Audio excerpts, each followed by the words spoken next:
May the name of the Lord shall be glorified. இந்த நாளிலும் கூட அன்பின் ஆண்டவருடைய வருகை மிகவும் அருகாமையில் இருப்பதை நாமும் இந்த ஆவிக்குரிய மண்டலத்தில் யாவரும் அறிந்தவர்களாக இருக்கிறோம். As we all know, all the saints in the kingdom of God knows the coming of the Lord is very near. ஆனபடியினால் அவரை சந்திக்கும்படி நாம் ஆயத்தமாக இமைப்பொழுதும் ஆவியாகிய தெய்வத்தால் அழைக்கப்பட்டு கொண்டே இருக்கின்றோம். So we are all called by the Lord to be get prepared for his coming in every second.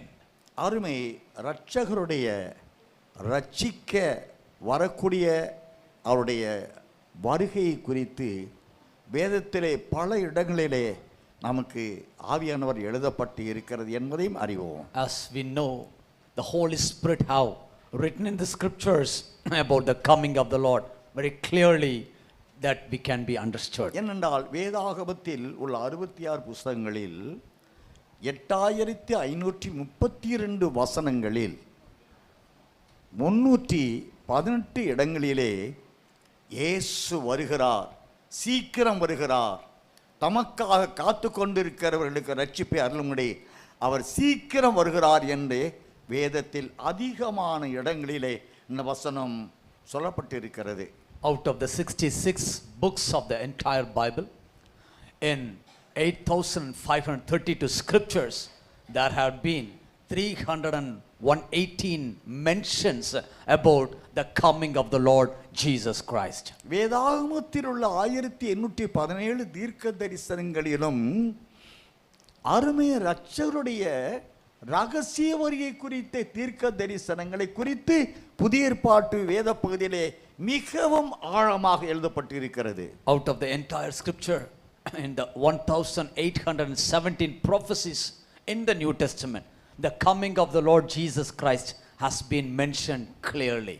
ஏனென்றால் வேதாகமத்தில் உள்ள 41 தீர்க்கதரிசிகளையும் 40 அப்போஸ்தலர்களையும் கொண்டு மோசே முதலிய சகல தீர்க்கதரிசிகளாலும் முன் உரைக்கப்பட்ட யாவும் நிறைவேறி தீரும் வரைக்கும் பரலோகம் அவரை ஏற்றுக்கொண்டு இருக்க வேண்டும் என்று அப்போஸ்தலர் நடபடி புத்தகம் 3ஆம் அதிகாரம் 20ஆம் வசனத்தில் நாம் வாசித்திருக்கிறோம். Book of Acts chapter 3:20 we says, out of the 41 prophets in the Old Testament and the 40 apostles in the New Testament, all the ministries have to be undertaken by these saints of the Lord. Until that, the Son of God have to be remain in the heavenlies. இரு அப்போஸ்தலர் 3:21 படியாக உலக தோற்றம் முதல் தேவன் தம்முடைய பரிசுத்த தீர்க்கதரிசிகள் எல்லாருடைய வாக்கினால் உரைத்தவை எல்லாம் நிறைவேறி தீரும் காலம் வருமானமும் பரலோகம் அவரை ஏற்றுக்கொள்ள வேண்டும் என்று அறிவிக்கப்படுகிறது. Whom heaven must receive until the times of restoration of all things which God has spoken by the mouth of all his holy prophets since the world began. அப்படி என்றால் வேதத்தில் சொல்லப்பட்டுள்ள 1817 தீர்க்க தரிசனங்கள் அனைத்துடைய நிறைவேறுதலாகவே அருமை இரட்சகருடைய வருகை இருக்கும் என்பதை நாம் அறிய வேண்டியவர்களாக இருக்கிறோம். The coming of the Lord will be the fulfillment of all the 1817 prophecies mentioned in the scriptures. நாம் வேதத்திலே இன்றைய தியானம் செய்யக்கூடிய வசனம் மத்திய 24ஆம் அதிகாரம் 13-14 வசனங்கள் என்று அறிவிக்கப்பட்டிருக்கிறது. Book of Gospel of Matthew 24:13 and 14 we are going to meditate it for this day's meditation. மத்திய 24ஆம் அதிகாரம் 13-14 வசனங்கள். முடிவு பரியந்தம் நிலை நிற்பவனே ரட்சிக்கப்படுவான். ராஜ்யத்தினுடைய இந்த சுவிசேஷம் பூலோகம் எங்குமுள்ள சகல ஜாதிகளுக்கும் சாட்சியாக பிரசங்கிக்கப்படும், அப்போது முடிவு வரும். ராஜ்யத்தினுடைய இந்த சுவிசேஷம் பூலோகம் எங்குமுள்ள சகல ஜாதிகளுக்கும் சாட்சியாக பிரசங்கிக்கப்படும், அப்போது முடிவு வரும் என்று 14ஆம் வசனத்தில் வாசிக்கிறோம். In the 14th scripture it's written, the gospel of this kingdom will be preached in all the world as a witness to all the nations, then the end will occur. அப்படி என்றால் முதலாவது ராஜ்யத்தின் சுவிசேஷம் என்ற ஒரு பகுதியை ராஜ்யம் என்றும் அவற்றிலிருந்து வெளிப்பட வேண்டி தேவனால் ஏற்படுத்தப்பட்ட சுவிசேஷம் என்றும் இவைகளின் நிறைவு முடிவு காலத்தில் நித்தியத்தை நோக்கி நித்தமும் பார்க்கின்ற தேவ ஜனங்கள் அடைய போகிற ரட்சிப்பு என்ற 3 பகுதியை இந்த 13-14 வசனங்களிலே நாம் அறிய முடிகிறது. We can segregate these two scriptures into 3 different parts. Number 1, the kingdom of God, and number 2, the gospel which comes out of the kingdom, and number 3, the people who are going to be get saved through listening to this gospel. 13ஆம் வசனத்தின்படி முடிவு வரைந்தும் நிலைத்து நிற்பவன் ரட்சிக்கப்படுவான் என்று அங்கு ரட்சிப்பை குறித்து அறிவிக்கப்படுகிறது. Number 13 says, but he who endures till the end shall be saved. It speaks about the salvation. முடிவு என்றால் ராஜ்யம், அவற்றினை வெளிப்படும் சுவிசேஷம், இவைகளை சார்ந்த வாழ்க்கையின் முடிவு மட்டும் நிற்பவர்கள், நிலைத்து நின்று நேசரை நோக்கி பார்க்கின்றவர்களுக்கு என்று ஒரு பிரத்யேகமான முடிவான ஒரு ரட்சிப்பை வைத்திருப்பதாக நாம் அறிய முடிகிறது. Here we can understand about the end speaks about the kingdom. When the kingdom is preached, the gospel will be pronounced, and the people who live faithfully until the end, they will have an eternal salvation. ராஜ்யம் என்றால் அருமை ஆவியாய் தெய்வம் முதலாவது ராஜ்யம் என்றால் என்ன என்பதை வேதத்திலே அறிவித்து வைத்திருக்கிறார். Our beloved Savior Jesus have written about the kingdom clearly in the scriptures.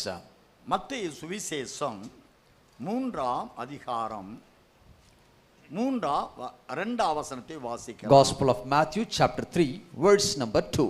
மனம் திரும்புங்கள், பரலோக ராஜ்யம் சமீபத்திருக்கிறது என்று பிரசங்கம் பண்ணினான்.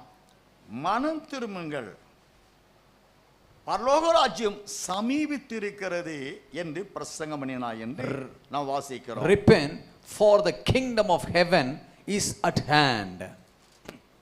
அருமையான கர்த்தருடைய பிள்ளைகளே, பரலோக ராஜ்யம் சமீபமாய் இருக்கிறது என்று யோவான் ஸ்நானகனை கொண்டும் மார்க்கு சுவிசேஷ 1ஆம் அதிகாரம் 14-15 வசனங்களிலே அங்கே அறிவிக்கப்படுகிறது. யோவான் ஸ்நானகன் அறிவிக்கிறார், அருமை இரட்சகரும் அறிவிக்கிறார். வாசிக்கலாம். Through Mark chapter 1:14 and 15 also. யோவான் காவலில் வைக்கப்பட்ட பின்பு இயேசு கலிலேயாவிலே வந்து தேவனுடைய ராஜ்யத்தின் சுவிசேஷத்தை பிரசங்கித்து, காலம் நிறைவேறிற்று, தேவனுடைய ராஜ்யம் சமீபமாயிற்று, மனம் திரும்பி சுவிசேஷத்தை விசுவாசியுங்கள் என்றார். இப்படியாக தேவன் யோவானை கொண்டு தேவனுடைய ராஜ்யத்தை குறித்தும் அவற்றிலிருந்து வெளிப்படும் சுவிசேஷத்தை குறித்தும் அறிவிக்கிறார்.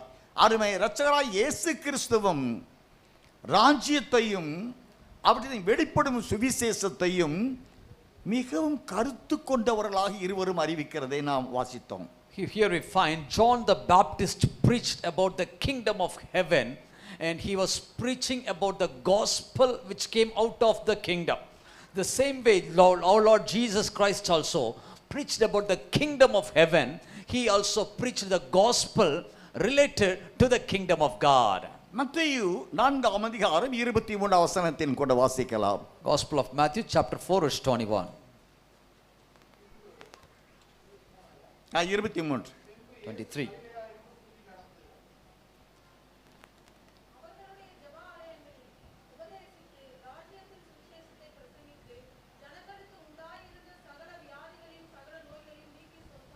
அன்பான கர்த்தருடைய பரிசுத்தவான்களே, அருமைய இரட்சகரும் அவருடைய ஊழிய காலம் பின் அவருடைய 33.5 ஆண்டுகால வாழ்க்கையில் இறுதி 3.5 ஆண்டு ஊழியம் முழுவதிலும் அவர் தேவனுடைய ராஜ்யத்தை குறித்து ஜனங்கள் அறிந்து அந்த ராஜ்யத்தில் அவர்கள் பங்குள்ளவர்களாகும்படியான சுவிசேஷத்தை அறிவித்தவராகவே எங்கும் சுற்றித் திரிந்த அவர் ராஜ்யத்தின் சுவிசேஷத்தை அறிவித்ததாக நாம் அறிய முடிகிறது. Our beloved Savior Jesus Christ was careful in preaching the gospel of the kingdom to the entire people at those times. He was careful in preaching the gospel about the kingdom by healing and giving them the salvation. மத்தேயு 9ஆம் அதிகாரம் 35வது வசனத்தை கூட வாசிக்கலாம். Gospel of Matthew chapter 9 verse 35.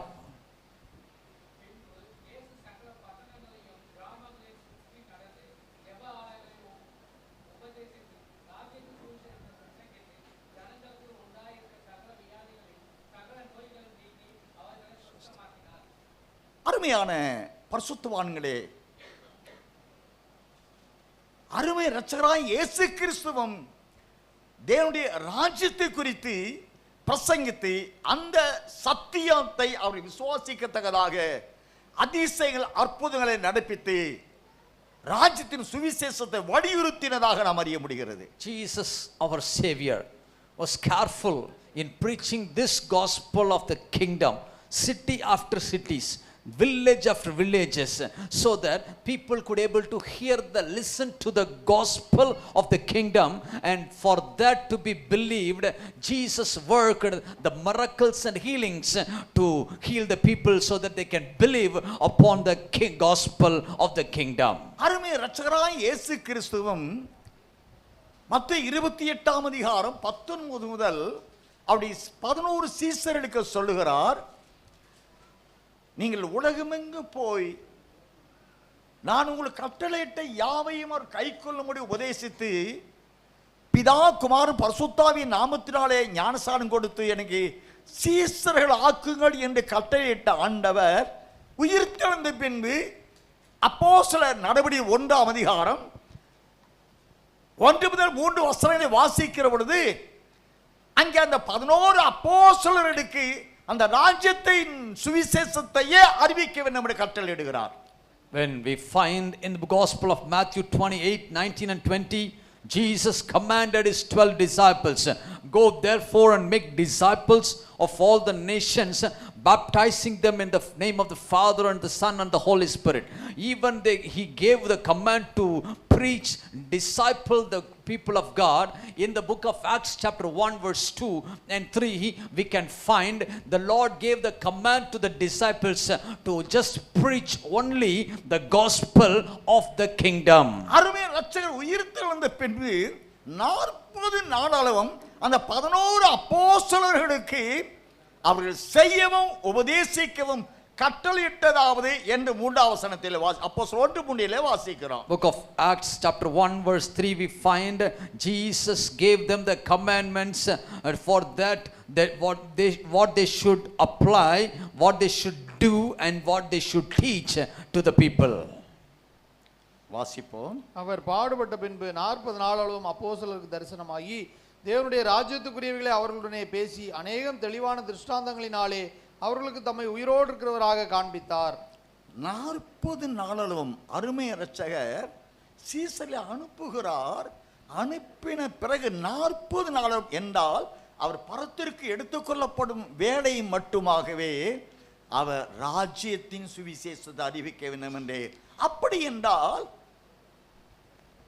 11 அப்போஸ்தலர்களுக்கு கட்டளையிட்டதை அடிப்படையாக கொண்டு கிருபின்கால அப்போஸ்தலர்களாகிய 40 அப்போஸ்தலர்களும் இதே சுவிசேஷத்தை அறிவித்ததாகவே நாம் அறிய முடிகிறது. We can get a strong evidence in this first 3 scriptures of gospel of the Acts of the Apostles.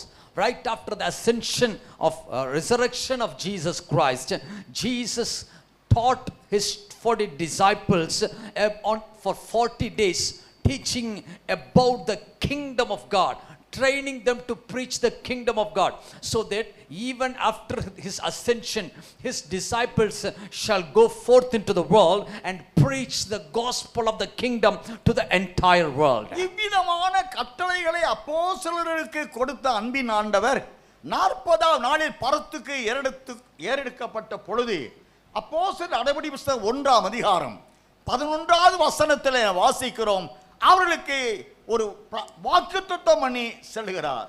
When we find in Gospel, Acts of Apostles 1 verse 11, Jesus, when he was ascending to the heaven, he gave them the promise. He gave him a great promise to his disciples. அப்போஸ்தலர் 1:11 வாசிப்போம். கலிலேயராகிய மனுஷரே, நீங்கள் ஏன் வானத்தை அண்ணாந்து பார்த்து நிற்கிறீர்கள்?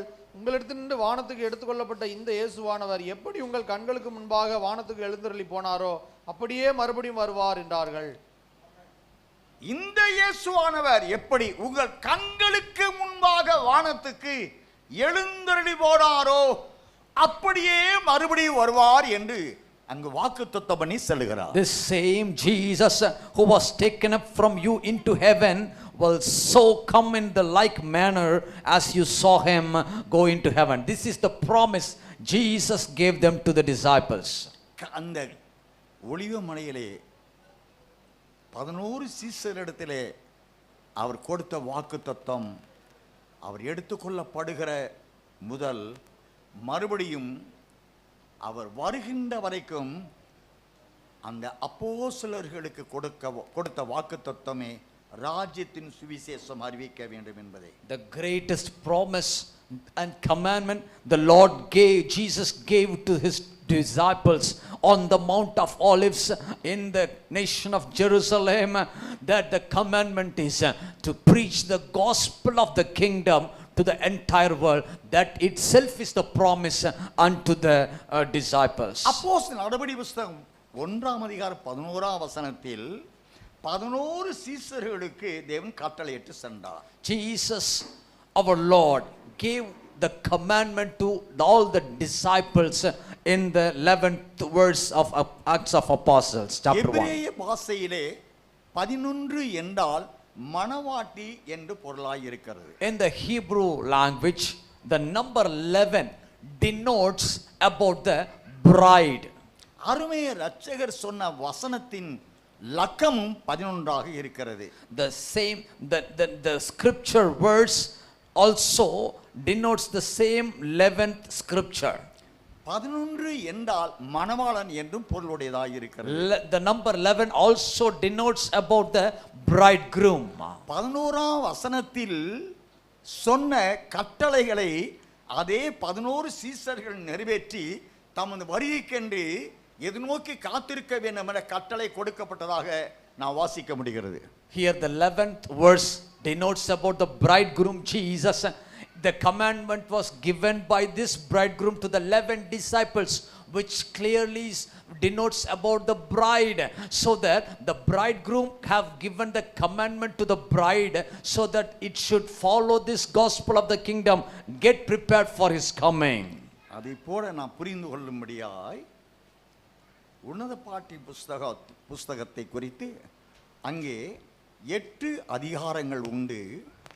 அவற்றில் 117 வசனங்கள் உண்டு. For our understanding, we are going to look at book of Song of Solomon. We have 8 chapters and 127 scriptures there.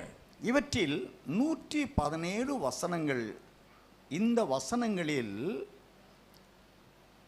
35 இடங்களிலே நேசர் என்றும் 15 இடங்களிலே நேசம் என்றும் 5 இடங்களிலே என் ஆத்தும நேசர் என்றும் சொல்லப்பட்டிருக்கிறது. In this 117 scriptures there had been a mention about the beloved and the love and the beloved of my soul have been mentioned in the way of 17:5.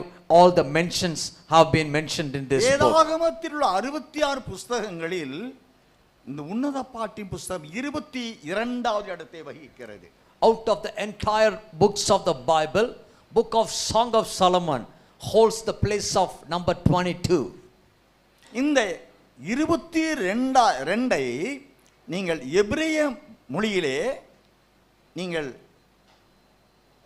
ரெண்டாக பிரிப்பீர் என்றால் 11 + 11 சிங்கிள் வேல்யூ போட்டிங் சொன்னா 22ல 11 என்று அது விளக்கம் கொடுக்கிறதாக இருக்கிறது. In number 22, the mention of Song of Solomon in the book of the Bible. When we divide this number 22 into 2, There we can come to an answer 11, and 11 plus 11 comes to 22. அப்படி என்றால் முதல் 11 அருமை இரட்சகராகிய மணவாளன் இயேசுவை அறிவிக்கிறதா இருக்கிறது. The first 11 speaks about our beloved Lord Jesus Christ. அடுத்த 11 மணவாட்டியான சபை குறிக்கிறதா The இருக்கிறது. second 11 speaks about the bride of the Lord Jesus. நாம் விளங்கிக் கொள்ள உன்னத பாட்டின் புஸ்தகம் 7ஆம் அதிகாரம் 10ஆம் வசனத்தை வாசிக்கலாம். Book of Song of Solomon chapter 7 verse 10. நான் என் நேசருடையவள், அவர் பிரியம் என்மேல் இருக்கிறது. நான் என் நேசருடையவள், அவர் பிரியம் என்மேல் இருக்கிறது. Here the bride says, I am my beloved's and his desire is toward me. உன்னத பாட்டு 2ஆம் அதிகாரம் 14ஆம் வசனத்தை கூட வாசிக்கலாம். Chapter 2 verse 14. கண்மலையின் வெடிப்புகளிலும் சிகரங்களின் மறைவிடங்களிலும் தங்குகிற என் புறாவே, உன் முகரூபத்தை எனக்கு காண்பி, உன் சத்தத்தை நான் கேட்கட்டும், உன் சத்தம் இன்பமும் உன் முகரூபம் அழகுமா இருக்கிறது என்றார். கண்மலையின் வெடிப்புகளில் சிகரங்களையும் மறைவிடங்களையும் தங்குகிறேன் புறாவே என்றால், கண்மலையின் வெடிப்புகளில் கண்மலையாய் இயேசு கிறிஸ்துவின் சரீரத்திலே 1531 காயங்கள் உண்டான அந்த காயத்தின் பிளவுகளில் தங்கியிருக்கிற என் புறாவே, சிகரங்களின் மறைவிடங்களில் தங்குகிறேன் புறாவே, பர்வதங்களில் கொடுமுடியாய் சிகரங்கள், உன்னதமும் உச்சிதமுமான பூர்ண ரூபவதியான பழுதொன்றுமில்லாத என் மணவாளியே, சிகரங்களில் மறைவிட தங்குகிற என் புறாவே, உன் முகரூபத்தை காண்பி.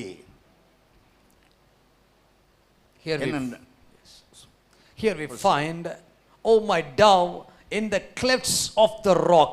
The clefts, the rock speaks about our Lord Jesus Christ. The rock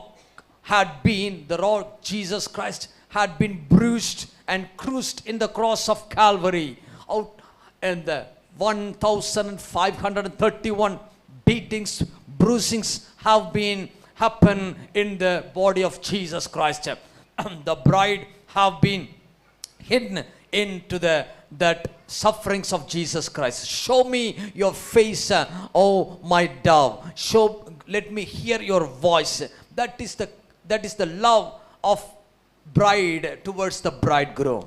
உன்னத பாட்டின் புஸ்தகம் 6ஆம் அதிகாரம் 13-14 வசனங்களிலே, திரும்பி வா சூலமித்தியே, நாங்கள் உன்னை பார்க்கும்படி திரும்பி வா என்று மணவாளன் மணவாட்டியை திரும்பி வா என்று உன்னதத்திலிருந்து அவர் புறப்பட்டு வருகிற நான் அப்போஸ்தலர் 1:11 உங்கள் கண்கள் காணும்படி மறுபடி வருவேன் சொல்லி சென்றார் அல்லவா. அந்த மணவாளன் வருகிற பொழுது அந்த மணவாளன் 7ஆம் தூதனுடைய எக்கால சத்தத்தின் வேளையிலே, இதோ இயேசு வருகிறார். 1 தெசலோனிக்கேயர் 4ஆம் அதிகாரம் 16-17 வசனத்தின்படி, பிரதானதோடு சத்தத்தோடு தேவ காலத்தோடும் கர்த்தர் தாமே ஆரவாரத்தோடும் அவர் வானத்திலிருந்து இறங்கி வருவார். அப்பொழுது கர்த்தருக்குள் மரித்து முதலாளி எழுந்திருப்பார்கள்.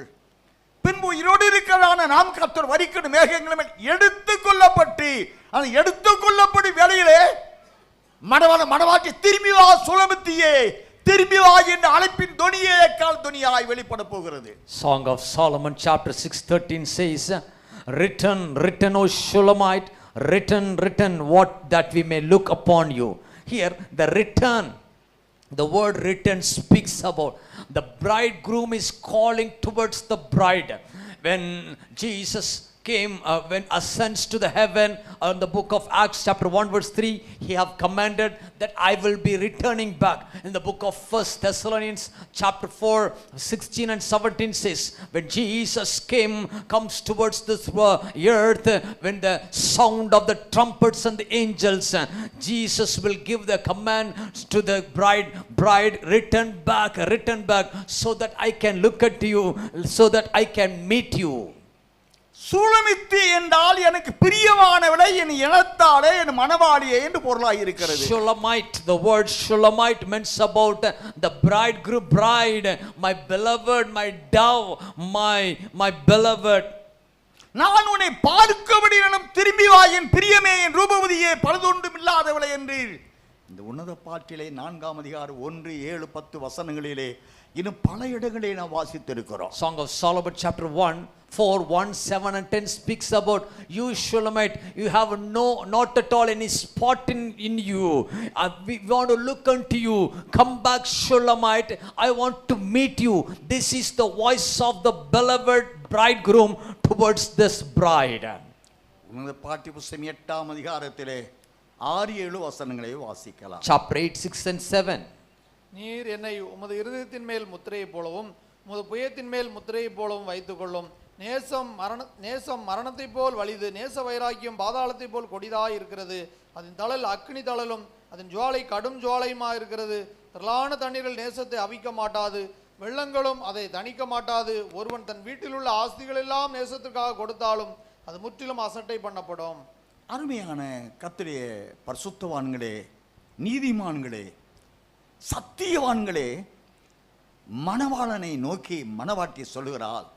இவர்கள் இருவருக்கும் இடையே இருக்கக்கூடிய அந்த நேசம், ஆத்தும நேசம், மணவாட்டி சொல்கிறார், என் மணவாளா, நீர் என்னை உமது இருதயத்தின் மேல் முத்திரை போலவும் உமது இருதயத்தின் மேல் இருக்கிற முத்திரை போலவும் உமது புயத்தின் மேல் இருக்கிற முத்திரை போல வைத்துக் கொள்ளும் என்று சொல்கிறார். Here we find this bride is speaking to the bridegroom. Oh my beloved bridegroom, set me as a seal upon your heart, as a seal upon your arm. நீ மணவாட்டி சொல்கிறார், மணவாளா, என் நேசரே, என்னை உம்முடைய இருதயத்தில் வைத்துக் கொள்ளும் என்றும், என் நேசரே, உம்முடைய புஜங்களுக்கு, ஒரு மனிதனுக்கு புஜம் ஆம்சுதான், உம்முடைய பலன் எல்லாம், என்னுடைய பலன் எல்லாம் உம்முடைய புஜத்தில் அடங்கியிருக்கிறது. ஆகினால் உமக்கும் எனக்கும் இடையே இருக்கிற நேசம் இருக்கிறது அல்லவா, அது மரணத்தை போல் வலிதானது என்று சொல்லுகிறார். Here the bride is speaking to the bridegroom. Lord, my beloved bridegroom, keep me inside of you, seal me in your heart, keep me as a seal within your arms, so the love which I have towards you is strong as the death. அருமையான ஆவிக்குரிய மண்டலம் எங்கும் உள்ள நீதிமான்களே,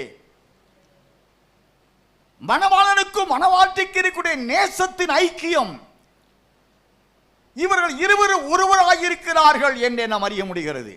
Beloved King, God's people all around the kingdom of God, all the saints of the Lord, let me declare the love between this bride and the bridegroom is stronger more than the death. Such a strong love they have bonded together. ஆதியாகமம் 2ஆம் அதிகாரம் 24ஆம் வசனத்திலே, இது முதற்கொண்டு நீங்கள் இருவராயிராமல் ஆதாம் ஏவாளாகி அவர்கள் இருவரும் ஒருவராய் இருக்கிறார்கள், இருக்க கடவுள் என்று அங்கு அவரை ஆசீர்வதிக்கிறார். When in reference to Genesis chapter 2:24, that for a man shall leave his father and the mother and be joined to his wife, and they shall no more two, they shall become one flesh. எபேசியர் 5ஆம் அதிகாரம் 30ஆம் வசனத்திலிருந்து வாசிக்கிற பொழுது, அவர்கள் இருவரும் எலும்புக்கு எலும்பும் மாம்சத்துக்கு மாம்சமும் இனி இருவராயிராமல் ஒருவராய் இருக்கிறார். இந்த ரகசியம் பெரியது, இது சபைக்கும் கிறிஸ்துவுக்கும் உரியது என்று அங்கு அறிவிக்கப்படுகிறது. Ephesians chapter 5 verse 31 says, and both the man and women shall become one, and they will be one with them, to the bone, to the flesh, to the flesh. ஆதியாகமம் 1ஆம் அதிகாரம் 25 27ஆம் வசனத்திலே அவர்களை, ஆதாம் ஏவாளை தம்முடைய சாயல் தம்முடைய ரூபம் தமக்குள் ஒருவராக சிருஷ்டித்து அவர்களை தேவ சாயலாக உண்டாக்கினார் என்று அறிவிக்கப்படுகிறது. Book of Genesis chapter 1, 25 and 27, The Lord God created man in his own image and in his own likeness, so that man can have the dominion. So he has created in his own image and in his likeness. யோவான் சுவிசேஷம் 17ஆம் அதிகாரம் 21 வசனத்திலே, பிதாவே நீயும் நான் ஒன்றாய் இருக்கிறது போல நீர் எனக்கு தந்து நாமும் ஒன்றாயிருக்க வேண்டிக் கொள்கிறேன் என்று திரியேக தெய்வமும் மனவாட்டியும் ஒன்றர கலந்து கொண்ட நிலையை இந்த ஆவிக்குரிய மண்டலத்தில் அல்லது மனுக்குல மீட்பின் முடிவிலே தேவனுக்குள் ஒன்றர கலந்து கொண்டு 1 தெசலோனிக்கேயர் 4ஆம் அதிகாரம் 17ஆம் வசனத்தின்படி இது முதற்கொண்டு எப்படி கர்த்தருடனே கூட இருப்போம் வசனத்தின்படி இருக்க வேண்டும் என்று வேண்டிக் கொள்கிறார். And the Lord created man and women. He created in his own image and likeness the Father, the Son and the Holy Spirit. In reference to Gospel of John chapter 17 verse 21, Jesus prays unto his Father, Father, let that they all may be one, as you Father and are in me and I in you, that they also may be one in us, that the world may believe that you sent me. So the triune God have been join this bride also within him, so that the bride have been hidden into him, so all of us gets together in one with the Lord. மணவாளனுக்கும் மணவாட்டிக்கும் இயேசுவுக்கும் மணவாட்டி சபைக்கும் இயேசுவுக்கும் நீதிமான்களுக்கும் இருக்கக்கூடிய ஐக்கியம் மரணத்தை போல் வலிது மட்டுமல்ல, பாதாளம் எப்படி ஆதாம் முதற்கொண்டு வெள்ளை சிங்காசன நியாயத்தீர்ப்பு வரைக்கும் உள்ள பாவிகள் மரிக்க மரிக்க பாதாளம் வா வா என்று அது வாங்கி இழுத்து இன்னும் நிறைவு வராத நிலை இருக்கிறது அல்லவா, அதை போல பாவம் செய்த எவனுக்கும் பாதாளம், அதை போல மணவாளா உமக்கும் எனக்கும் இடையே இருக்கிற நேசமை பிணைத்த நேசம் பாதாளத்தை போல வலிதானது என்று சொல்லி மணவாட்டி மணவாளை நோக்கி போலாரம் சுட்டுகிறார். The bride is calling towards the bridegroom Jesus. Bridegroom speaks about our Lord Jesus. Bride speaks about the church. The church, the bride is calling towards the Lord Jesus Christ and says, Lord Jesus, my beloved bridegroom, the love I have upon you is stronger than the death. As the hell is deeper, it can contain any man who is sinner from the Adam till the white throne judgment. Every man who committed sin have to be fallen into the hell. So such a way I have a greater capacity to love you. I have a greater love for you, says the church to the Lord Jesus Christ.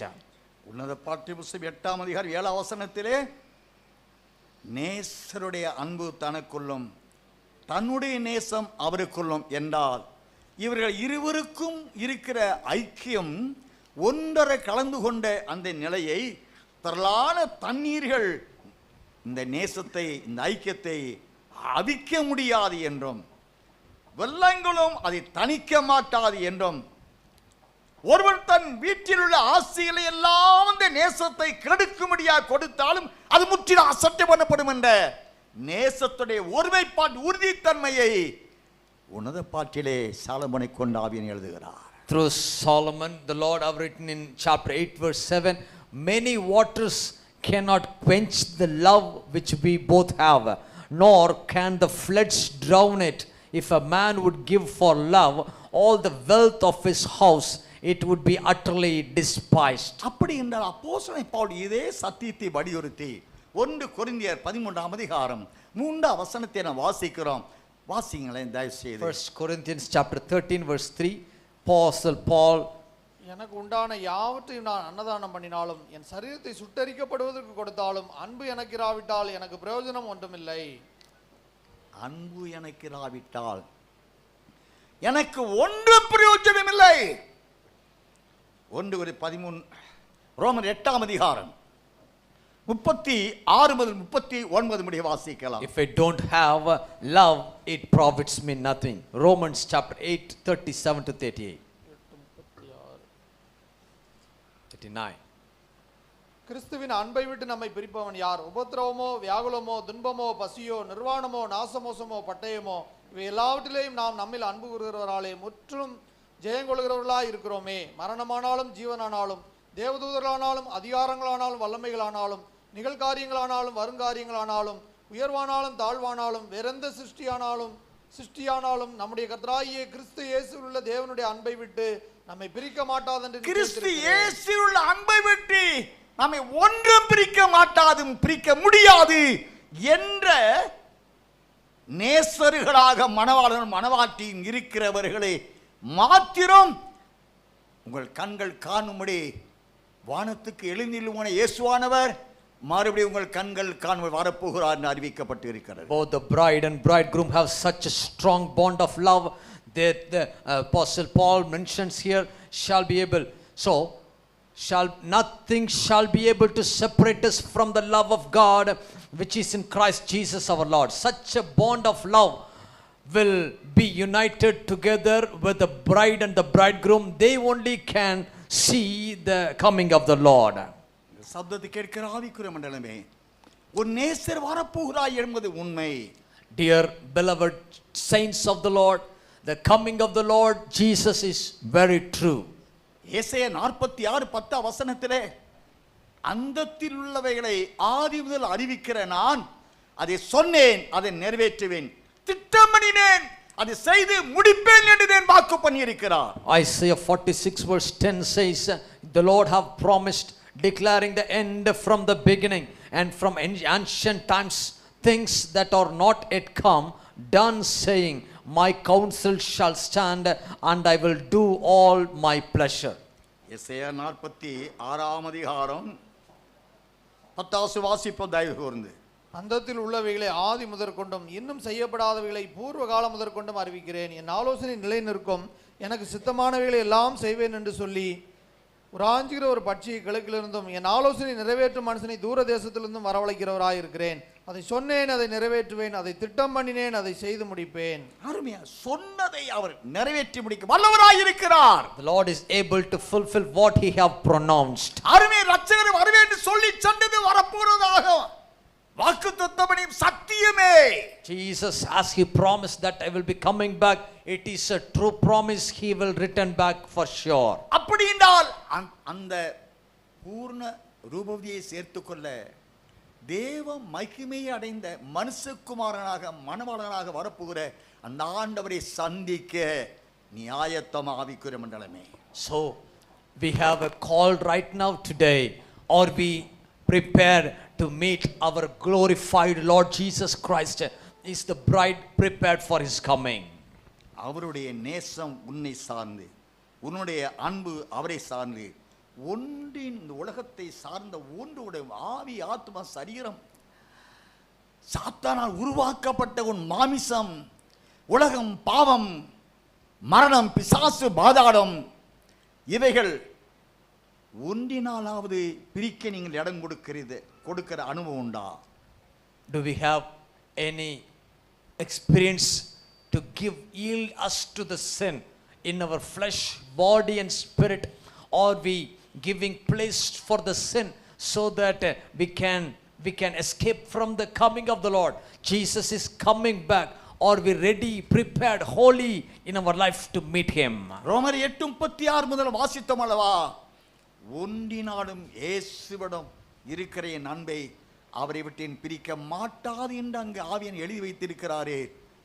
நம்முடைய ஆத்துமாவை தொட்டு அந்த சத்தியம் இன்று இப்பொழுது என்னுடைய வாழ்க்கையிலே, நம்முடைய வாழ்க்கையிலே நடந்து கொண்டிருக்கிறதா? Can we examine ourselves with a self-realization? Can we boldly say, according to Romans chapter 8 verse 37, nothing can separate me from the love of the Lord? Is any hidden sins, is any fleshly pleasures separate us from the love of the Lord? Let us examine us so that we can get prepared for his coming. அருமையான பரிசுத்தவான்களே, அப்படியானால் அருமைய இரட்சகருடைய வருகைக்கு இந்நாள் மட்டுமாய் நாம் ஒருவேளை ஆயத்தம் இல்லை என்று வைத்துக் கொள்வோம் என்றால் நாம் ஆயத்தமாக அழைக்கப்படுகிறோம். So, beloved saints of the Lord, so far if we have not yet prepared for his coming, this is the day, This is the day of his call and salvation. Let us prepare for his coming from this day onwards. இப்பொழுது மத்தேயு 24ஆம் அதிகாரம் 13-14 வசனத்திற்கு நாம் கடந்து செல்வோம். Gospel of Matthew 24:13 and 14. 13ஆம் வசனத்திலே முடிவு பரியந்த நிலைத்து நிற்பவனே ரட்சிக்கப்படுவான். ராஜ்யத்துடைய இந்த சுவிசேஷம் பூமியிலுள்ள சகல ஜாதிகளுக்கும் சாட்சியாக பிரசங்கிக்கப்படும், அப்பொழுது முடிவு வரும் என்று சொல்லப்படுகிறது. Word of God says, but he who endures to the end shall be saved, and this gospel of the kingdom will be preached in all the world as a witness to all the nations, and then the end will come. அருமையான கர்த்தருடைய பிள்ளை, இதே மத்தேயு 24 வசனத்திலே அருமையாக சொல்லுகிறார், நீங்கள் யுத்தங்கள் செய்திகளை கேள்விப்படுவீர்கள் என்று அறிவிக்கிற ஆண்டவர் இவைகள் நிமித்தமாய் முடிவு உடனே வராது என்று அறிவிக்கிறார். 6 வசனம் வாசிக்கலாம். Verse number 6. யுத்தங்களின் செய்திகளையும் கேள்விப்படுவீர்கள், கலங்காதபடி எச்சரிக்கையாயிருங்கள், இவைகளெல்லாம் சம்பவிக்க வேண்டியதே, ஆனாலும் முடிவு உடனே வராது. இன்றைய நாட்களில் ஆவிக்குரிய மண்டலத்தில் பூமி அதிர்ச்சியில் தேவன் சொல்லியிருக்கிறார். இந்தியாவில் மட்டுமல்ல, உலகம் முழுவதிலும் நான் ஆரம்பத்தில் அனுதினமும் கடுமையான கொடூரமான பூமி அதிர்ச்சி உண்டாகும். இமயமலை 3 அடி இந்தியாவை நோக்கி நகரப்போகிறது என்று பல வாக்குத்தத்தம் கொடுத்திருக்கிறார். ஆனாலும் ஆண்டுடைய வருகைக்கு அது முடிவாகிறது. All these disasters in the world, like wars, maybe earthquakes, and the Lord have given us the word, this earthquake will not just happen only in the nation of India. All around every nation, the earthquakes, strong wave of earthquakes will be happen, and even the Mount Himalayas shall be moved 3 feet towards India, and all these disasters will be happen. But even then also the end will not come. அப்படி என்றால் முடிவு வர வேண்டும் என்றால் ராஜ்யம் பூமியிலே ஸ்தாபிக்க வேண்டும். அந்த ராஜ்யத்திலிருந்து முடிவான ரட்சிப்பை அடைந்து கொள்ள வேண்டிய நீதிமான்களுக்கு என்றதான சுவிசேஷம் அந்த ராஜ்யத்திலிருந்து பிரசங்கிக்கப்பட வேண்டும். So the end will come. The peculiar sign for the end of this world will be like this. The kingdom of God should be established in this earth. Number 2, out of this kingdom, the gospel of the kingdom must be preached to every nation. Then the end will come. Jesus will be coming back. அருமையான ஆவிக்குரிய மண்டலமே, நீதிமான்களே, dear saints of the Lord, முடிவு வர வேண்டும் என்றால் அதன் பொருள் என்ன? மனுக்குல மீட்பு நிறைவடைய வேண்டும் என்பதாய் இருக்கிறது. What's the meaning of till the end? It speaks about the salvation of humanity. ரோமருக்கு எழுதிய நிருபம் 11ஆம் அதிகாரம் 25 முதல் 28 வசனங்கள் முடிய நான் வாசிக்கிற பொழுது, Romans 11:25-28. மேலும் சகோதரரே, நீங்கள் உங்களையே புத்திமான்கள் என்று எண்ணாதபடிக்கு ஒரு ரகசியத்தை நீங்கள் அறிய வேண்டும் என்று இருக்கிறேன். அது என்னவெனில், புறஜாதியாருடைய நிறைவு உண்டாகும் வரைக்கும் இஸ்ரவேலரில் ஒரு பங்குக்கு கடினமான மனதுண்டாயிருக்கும். இந்த பிரகாரம் இஸ்ரவேலர் எல்லாரும் ரட்சிக்கப்படுவார்கள். மீட்கிறவர் சியோனிலிருந்து வந்து அவபக்தியை யாக்கோபை விட்டு விலக்குவார் என்றும், நான் அவர்களுடைய பாவங்களை நீக்கும் போது இதுவே நான் அவர்களுடனே செய்யும் உடன்படிக்கை என்றும் எழுதியிருக்கிறது.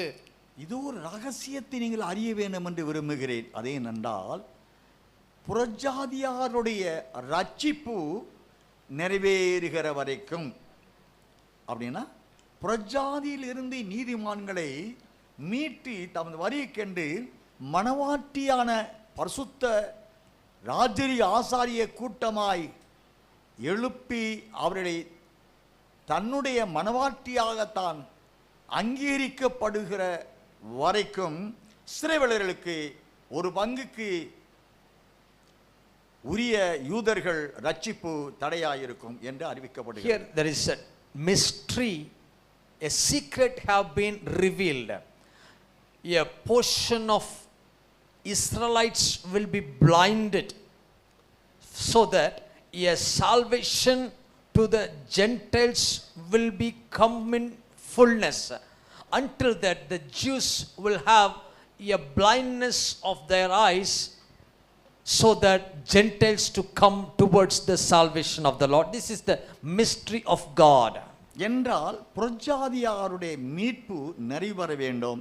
அதன் பிறகு அந்தி கிறிஸ்துவின் பின்முன்னூறு ஆண்டு காலத்தில் யூதர்களில் இறந்த 1,44,000 பேர் அவர் முத்திரை போடப்பட்டால் மீட்கப்பட வேண்டும் என்று வேதத்திலே வெளிப்படுத்தல் 7ஆம் அதிகாரம் 4 முதல் 8 வசனங்களை நான் வாசிக்க முடிகிறது. So that the redemption of Gentiles must take place, and in the second part of the rule of Antichrist in the year 3.5 years, the another part of the salvation of Jews will be take place. We read from book of Revelation. ஏனென்றால் அருமை இரட்சகர் அவர் கொடுத்த வாக்குத்தத்தமே மத்தேயு 23ஆம் அதிகாரம் 39வது வசனத்தின்படி கர்த்தருடைய நாமத்தினாலே வருகிறவர் சோத்திரிக்கப்பட்டவர் என்று நீங்கள் சொல்லும் கால வரைக்கும் நீங்கள் என்னை காணாதிருப்பீர் என்று அங்கு அவர் கட்டளையாய் கொடுத்தார். Matthew 23:39. கர்த்தருடைய நாமத்தினாலே வருகிறவர் ஸ்தோத்தரிக்கப்பட்டவர் என்று நீங்கள் சொல்லும் அளவும் இது முதல் என்னை காணாதிருப்பீர்கள் என்று உங்களுக்கு சொல்லுகிறேன் என்றார். ஆனபடியினாலே ஆண்டவர் எடுத்துக்கொள்ளப்படுவதற்கு முன்பான 40 நாள் அனுதினமும் அவர்களுக்கு ராஜ்யத்தை குறித்த சத்தியத்தை சுவிசேஷத்தை அறிவிக்க அதை சார்ந்த ஊழியர்களை செய்ய அப்போஸ்தலர்கள் 11 பேர் கொடுத்த கட்டளையின்படி அவர் ஏற்றுக்கொண்ட நிலையில் ஆண்டவரை கேட்கிறார், ஆண்டவரே ராஜ்யத்தை இஸ்ரவேலருக்கு எப்பொழுது கொடுப்பி இக்காலத்திலா என்று கேட்கிறார்கள். So when as they received the commandment by the Lord for the 40 days of the preaching of Jesus before his ascension, by receiving all this ministry, this disciple were asking the Lord, Lord, when will you give back the kingdom to Israel? Will you give it by this time? அருமையான நீதிமான்களே, அப்போஸ்தலர் 1:6 அப்போ கூடி வந்திருந்தவர்கள் அவரை நோக்கி, ஆண்டவர் இக்காலத்திலா ராஜ்யத்தை இஸ்ரவேலுக்கு திரும்ப கொடுப்பீர் என்று கேட்டார்கள். அது பிதாவானவர் தம்முடைய ஆதீனத்தில் வைத்திருக்கிற காலங்களை வேலைகளும் அறிகிறது, உங்களுக்கு அடுத்ததல்ல என்று சொல்லிவிடுகிறார். Acts 1:6 says, therefore when they had come together, they asked him, saying, Lord, will you at this time restore the kingdom to Israel? Jesus said to him, it is not for you to know times or seasons which the Father has put in his own authority. என்றால் அருமையற்ற யோவான் சுவிசேஷம் 14ஆம் அதிகாரத்திலே யோவான் 14ஆம் அதிகாரம் 16ஆம் வசனம் முதல் வாசிக்கலாம். Gospel of John 14:16. நான் பிதாவை வேண்டிக் கொள்வேன், அப்பொழுது என்றென்றைக்கும் உங்களுடனே கூட இருக்கும்படிக்கு சத்திய ஆவியாகிய வேறொரு தேற்றரவாளனை அவர் உங்களுக்கு தந்தருளுவார்.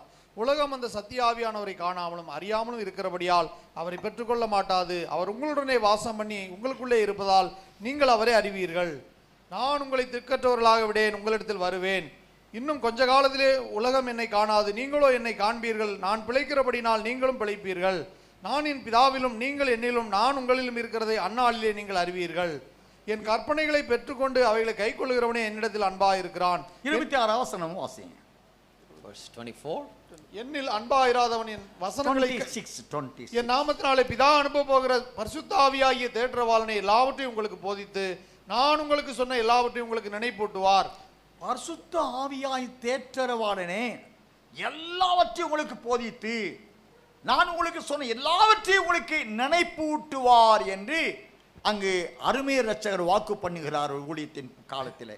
Here the Lord Jesus have promised his disciples, but the helper, the Holy Spirit, will teach you all the things and bring you to your remembrance all things that I have said unto you. அருமையான பரிசுத்தவான்களே, அப்படி என்றால் ராஜ்யம் முதலாவது தேவ சமூகத்தில் எழும்ப வேண்டும். இன்றைய நாட்களில் ஆவிக்குரிய மண்டலத்தில் ராஜ்யம் என்பதற்கு சீயோனை அல்லது பரலோக ராஜ்யத்தை இந்த ராஜ்யத்திற்கு ஒப்பாக பிரசங்கிக்கப்படுகிறது. Dear saints of the Lord, all the saints in the kingdom realm of the world, here the kingdom have to be established in this earth according to the scripture.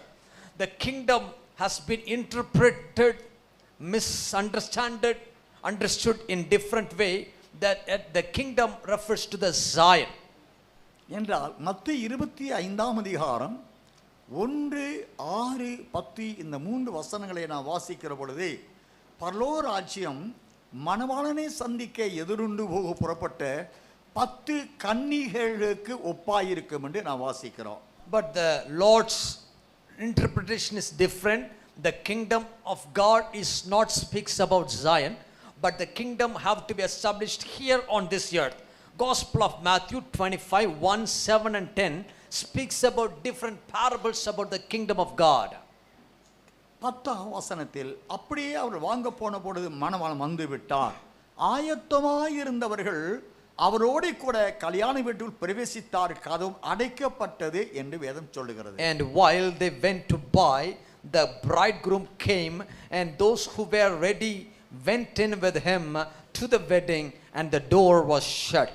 அப்படி என்றால் ராஜ்யத்தின் இந்த சுவிசேஷம் பூமியில சகல ஜாதிகளுக்கு பிரசங்கிக்கப்படும் அப்பொழுது முடிவரும் என்று சொன்னாரே, இப்பொழுது அருமை மணவாளனை சந்திக்க புறப்பட்ட 10 கன்னிகைகளுடைய ஐக்கியம் என்ற அந்த கூட்டம், அந்த சபைக்கு பரலோக ராஜ்யம் என்று தேவன் சொல்லுகிறார்.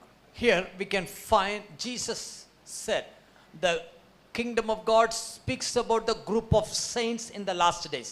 Here the 10 virgins, all these 10 virgins speaks about the kingdom. These are all called the bride of the Lord. He is giving such a parable to us. மணவாளன் வரப்போகிறார், அவரை சந்திக்க அவர்கள் ஆயத்தத்தோடு புறப்பட்டு போகிறார்கள் என்றே நாம் இந்த வசனம் போதிக்கிறது. This scripture teaches us all these 10 virgins are ready, prepared together to meet their bridegroom. That is speaks about the later day church. ஆயத்தம் என்றால் தீவட்டிகளை தங்கள் கரத்திலே எரிந்து கொண்டிருக்கும்படியான தீவட்டியாய் அவர் கரத்தில் இருக்கிறது. They were prepared. So what kind of preparation was that? They hold their lamps burning with the oil filled. 4ஆம் வசனத்தில் எண்ணெயையும் கூட கொண்டு போனதாக நாம் அறிய முடிகிறது. In the verse number 4 we find they took oil along with them. தீவட்டி எரிந்து கொண்டிருக்கிறது, The lamps were still burning. எண்ணெயும் கொண்டு போகிறார்கள். Also they carries the oil. இந்த அபிஷேகத்தோடு இந்த ரட்சிப்பின் வாழ்க்கையோடு மணவாளனை சந்திக்க போகிறார்கள். Out of having oil of anointing, having the lamp of salvation, they are ready, prepared to meet their bridegroom. மணவாளன் வர தாமதமாகிறது. So the bridegroom's arrival gets delayed. முழு ஆயத்தம் இல்லாதவருடைய தீவட்டி அணைந்து போகிறது என்று 8, 9 வசனங்களிலே வாசிக்கிறோம். And the verses 8 and 9, all the people, those who have not prepared completely, their lamps were put out. மீதமுள்ள 5 பேருடைய தீவட்டி எரிந்து கொண்டும் இருக்கிறது, அவருடைய எண்ணெயும் குறையாமல் இருக்கிறது. The other 5 bride, their lamps were still kept burning. Also their oil were not runneth out. முழு ஆயத்தம் இல்லாத 5 புத்தி இல்லாத கன்னிகைகள் மணவாளன் வருவதற்குள்ளாக சென்று எண்ணெய் வாங்கி கொண்டு வந்து தீவட்டில் ஊற்றி அணைந்து கொண்டிருக்கிற தீவட்டி எரிய வைப்போம் என்று கடந்து சென்று விடுகிறார்கள். The 5 foolish virgins, those who were not prepared fully, completely, they went to purchase the oil outside, and they thought of planning their lamps burn. ஆனால் அவர் மற்ற புத்தி உள்ளவர்களோ, தீவட்டி எரிந்து கொண்டிருக்கிறது, ரட்சிப்பின் தீவட்டி எரிந்து கொண்டிருக்கிறது, எண்ணெயும் குறைவற்ற நிலையில் இருக்கிறது, கதவு திறக்கப்படுகிறது, மணவாளன் வருகிறார், சத்தம் கேட்கிறது, ஆயத்தமாயிருந்தவர்கள் புத்தியுள்ளவர்கள் கல்யாண வீட்டுக்கு பிரவேசித்தார் அறிய முடிகிறது. Hallelujah. Yes, they find here all these 5 virgins who were prepared, wise virgins, they kept their lamps burning. Their salvation of the lamp was burning, and the oil of their anointing was not empty. Because of their complete preparation, they were able to meet their bridegroom. The door was opened for them. They went into the room. They were happy with the bridegroom. அப்படி என்றால் ஆயத்தம் உள்ளவர்கள் மணமகனோடு சேர்ந்து கொண்டார்கள், ஆயத்தம் இல்லாதவர்கள் கைவிடப்பட்டார்கள். So all the people who were prepared, they went join along with their bridegroom. People who were not prepared, foolish, they have been forsaken by the Lord. இப்படிப்பட்டவருடைய ஐக்கியமே பரலோக ராஜ்யம் என்று அறிவிக்கப்படுகிறது. This is the symbolic of the fellowship of saints is called the kingdom of heaven. வேதத்திலே பல இடங்களிலே தேவனுடைய புத்திரர்கள் ரோமர் 8ஆம் அதிகாரத்திலே நான் வாசித்திருக்கிறோம். தேவனுடைய புத்திரர்கள் நல்ல விதை என்றும் இப்படி பல இடங்களிலே இந்த பரலோக ராஜ்யம் என்ற சபையில் உள்ளவர்கள் மணவாளனை சந்திக்க புறப்படுகிறார்கள். அவர்களில் முடிவு வரைந்தும் நிலைத்து நிற்கிறவர்களே புத்தியுள்ளவர்கள் அல்ல பூர்ண ரூபதியானவர் என்று ஏற்றுக்கொள்ளப்படுகிறார்கள். மற்றவர்கள் கைவிடப்படுகிறார்கள். The other passages in the scriptures also mention the sons of the kingdom. They are compared to the good seeds. The other seeds have not grown up. So with such a different various comparisons, the Lord Jesus gave us a clarity about the kingdom of heaven, who and all are going to be partake in the kingdom of heaven, and the who and all are going to be left over in the coming of the Lord. புரிந்து கொள்ளும்படியா மத்தேயு 13ஆம் அதிகாரம் 38வது வசனத்தை வாசிக்கலாம். Book of Matthew chapter 13 verse 38. மத்தேயு 13ஆம் அதிகாரம் 38வது வசனம். Matthew 13:38.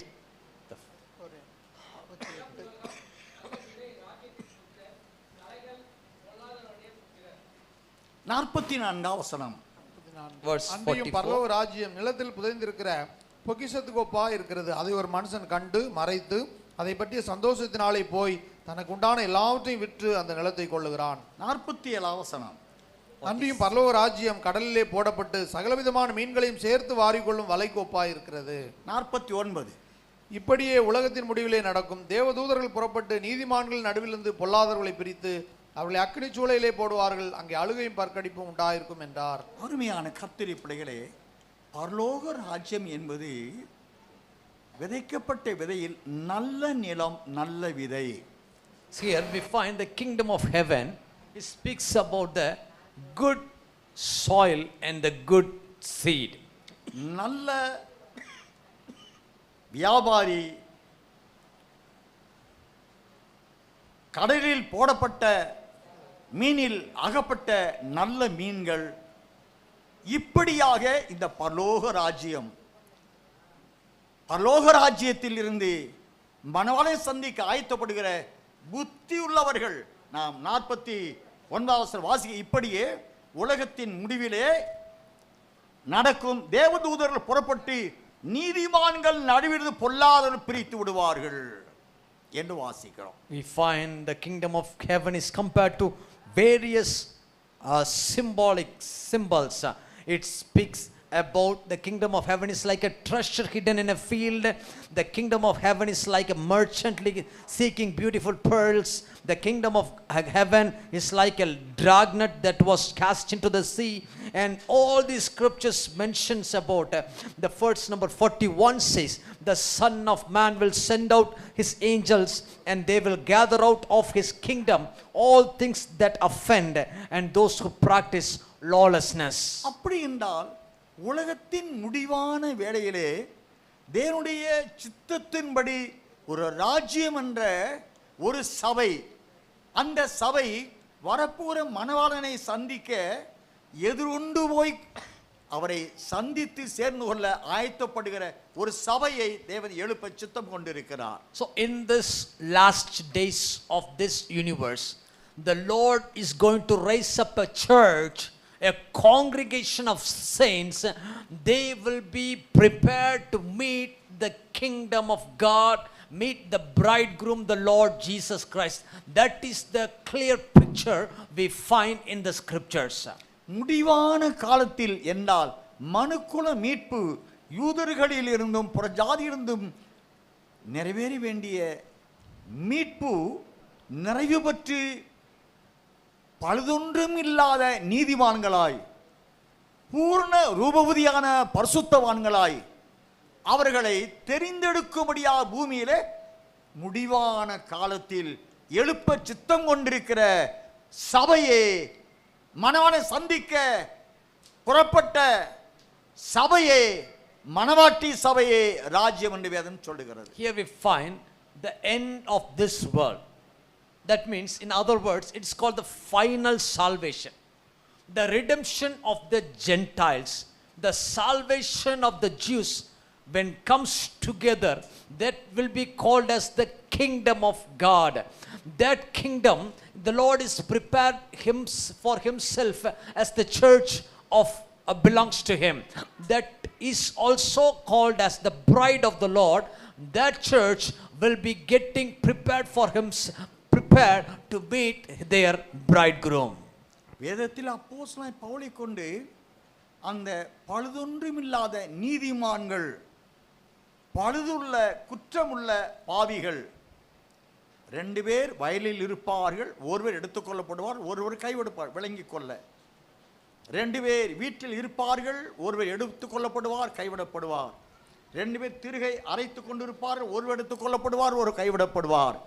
இந்த 2 கூட்டத்துடைய ஐக்கியம் தான் ராஜ்யம் என்ற மணவாளன் சந்திக்கப்படுகிற மணவாட்டியானவருடைய ஐக்கியம். We find 2 people will be in the field, one will be taken up to go heaven and one will be forsaken. 2 people will be grinding in the mill stone, one will be taken up to heaven, one will be left over. These all things are called together as the kingdom of God. The people who are taken up to heaven, the people who are left over. All these 2 kind of congregation is called the kingdom of God, and this is the symbol mentions in the scripture. People who are taken up to the heavens are blessed, and people who are left over, they are not blessed. உன்னத பாட்டின் புஸ்தகம் 6ஆம் அதிகாரம் 8-9 வசனங்களை வாசிக்கலாம்.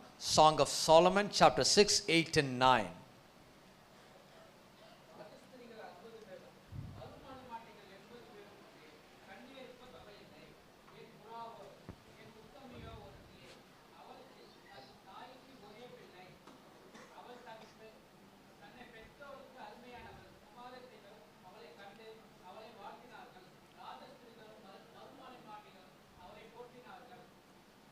வாசிங்க ஐயா.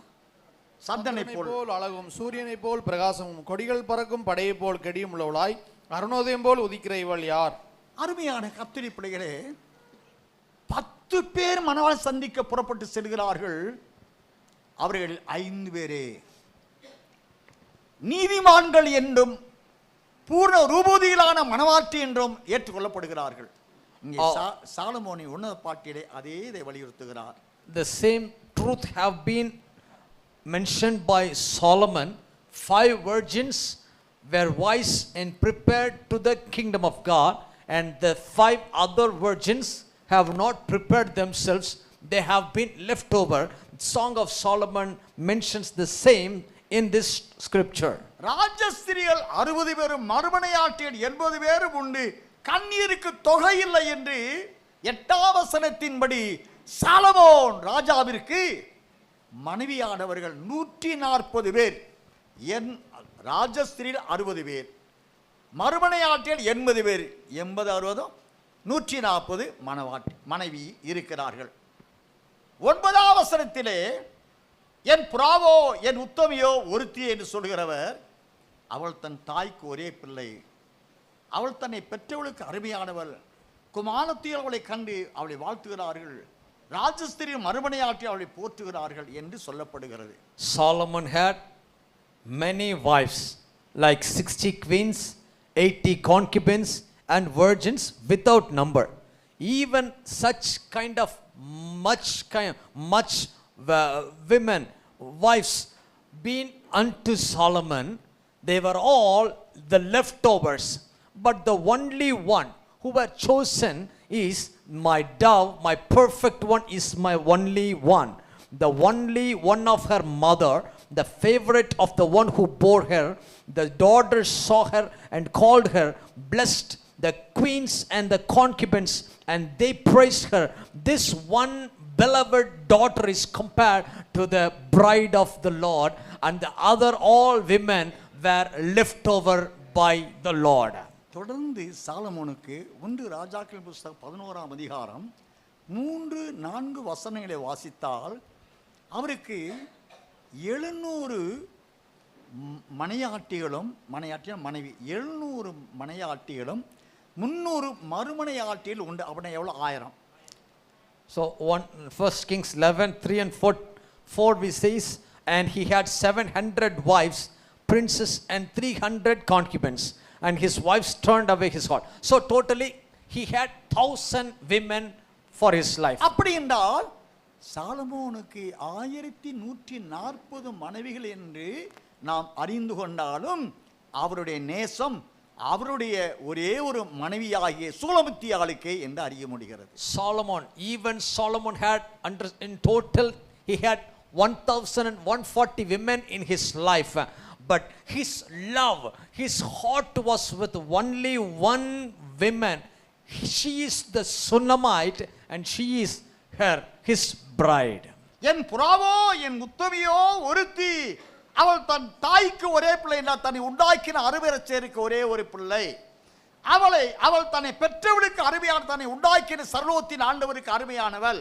குமாரத்தில் அவளை கண்டு அவளை வாழ்த்தினார். ராஜஸ்திரிகளும் மறுமனையாட்டிகள் அவளை போற்றினார்கள் என்று வாசிக்கிறோம்.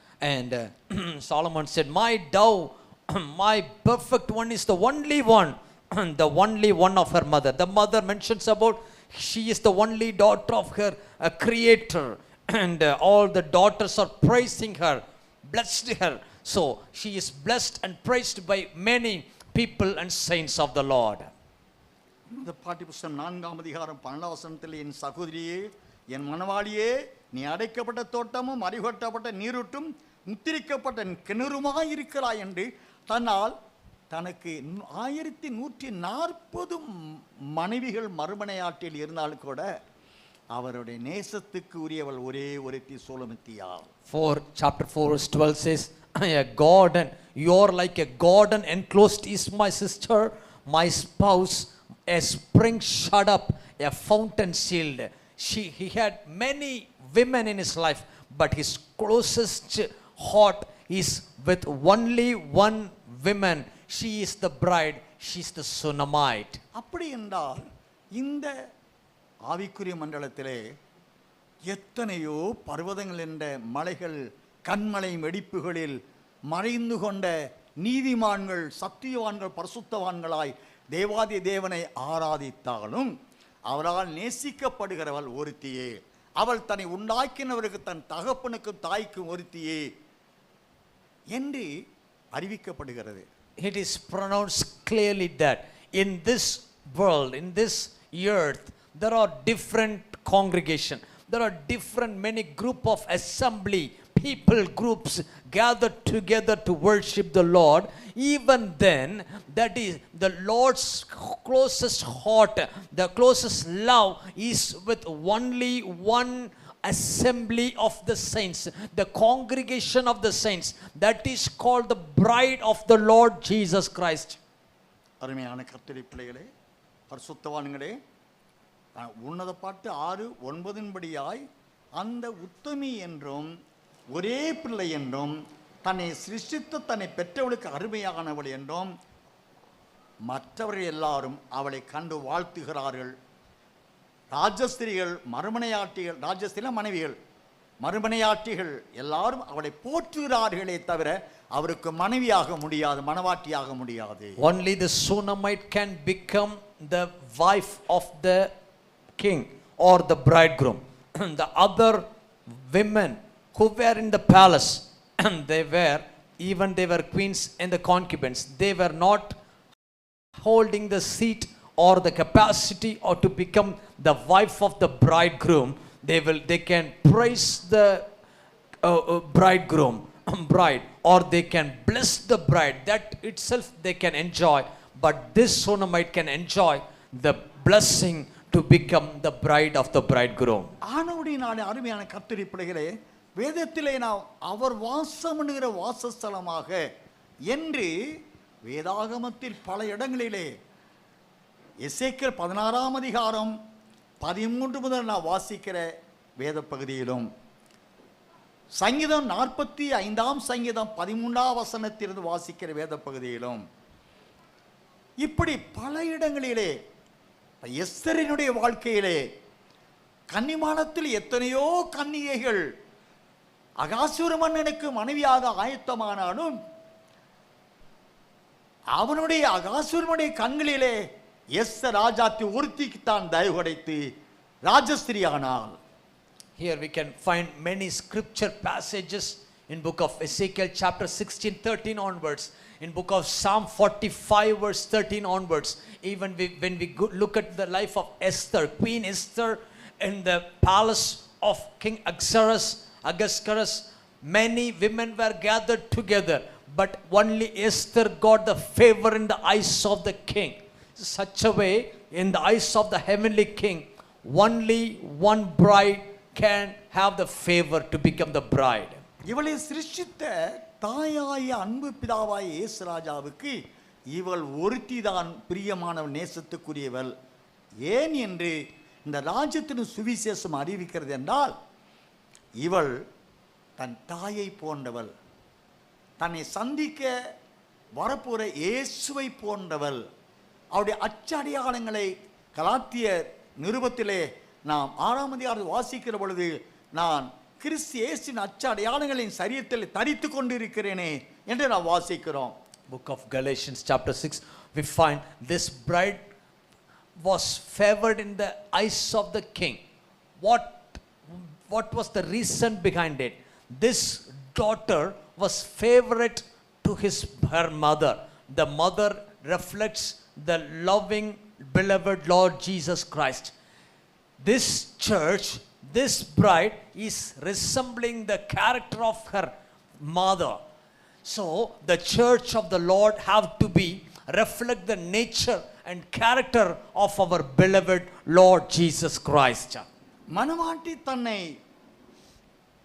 தன் தாய்க்கு ஒரே பிள்ளை, தன்னை பெற்றவளுக்கு அருமையானவள் என்றால், அவளை போல, தன் தாயை போல, தன் தந்தையை போல, தன்னை சேர்த்துக்கொள்ள வரப்போற மணவாளனை போல அச்ச அடையாளங்களை இந்த நீதிமான்கள் அணிந்து கொண்டே வாருமானாளா என்று கூவி அழைக்க போகிறார். The congregation of these saints will have such marks in their life.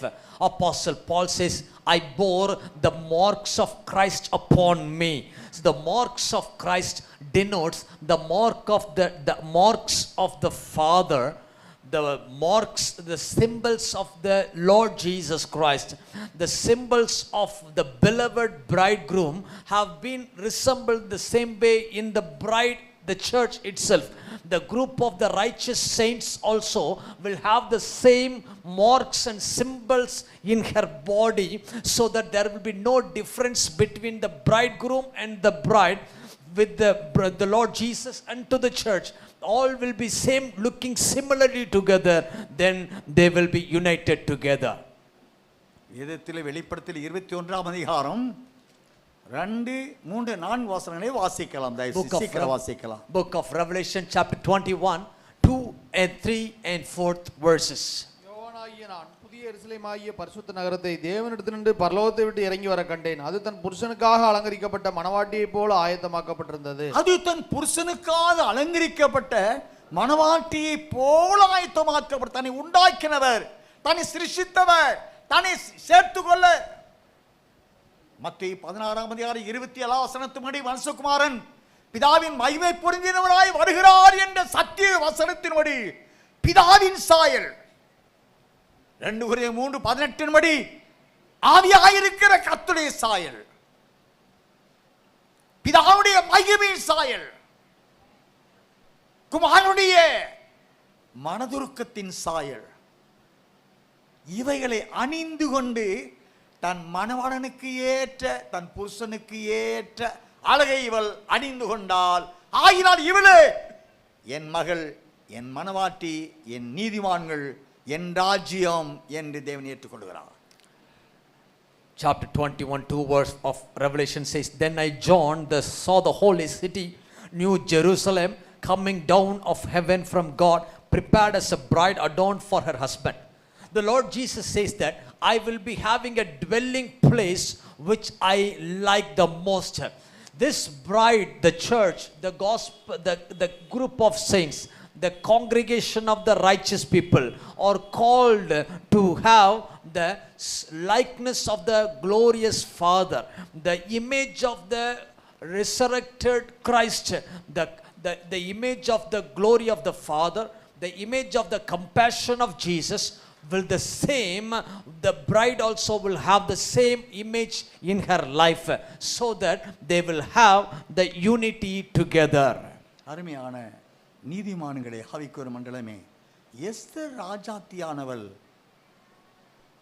அகாசுரு மன்னனுக்கு மனைவியாக வேண்டுமென்றால் கன்னிமாடத்தில் வைத்து 6 மாதம் வெள்ளை போலத்தினாலும் 6 மாதம் கந்தவர்க்கத்தினாலும் மற்ற சுத்திகரிப்புகளினாலும் தன்னை அவள் சுத்திகரித்துக் கொண்டு அகாசுரு மன்னுடைய கன்னிமாடத்திலே சென்று நிற்கிறாள். Queen Esther, before she entered into the palace of King Ahasuerus, Esther have to undergo 6 months of preparation. The preparation with the myrrh, limestone, and various other refining, other various cleansing she have to undergo. After such the preparations, Esther got the qualification, prepared herself to meet the king and to be selected. இவளுடைய சுத்திகரிப்பு கந்தவர்க்கம்னால் வாசனை, ரட்சிப்பின் வாசனை, லீபனோனின் வாசனை. வேதத்தில் உன்னத பாட்டை வாசிக்கிறோம், என் மணவாளியே உன் வாசனை லீபனோனின் வஸ்திரத்திற்கொப்பான வாசனை என்று அவளை வாழ்த்துகிறார். அகாசுவர மன்னன் செங்கோலை வைத்து உயர்த்தவில்லை. எஸ்தருடைய ஆயத்தம் சரியா, வஸ்திரின் ஸ்தானத்தில் உட்கார அவள் தகுதியா, அவள் அடைந்த சுத்திகரிப்பு சரியா, பூர்ண ரூபவதியா அல்லது பழுதுள்ளவளா என்று பார்க்கிறார். King Ahasuerus have not raised his order immediately. He was waiting for Queen Esther, whether her preparation was perfectly all right, how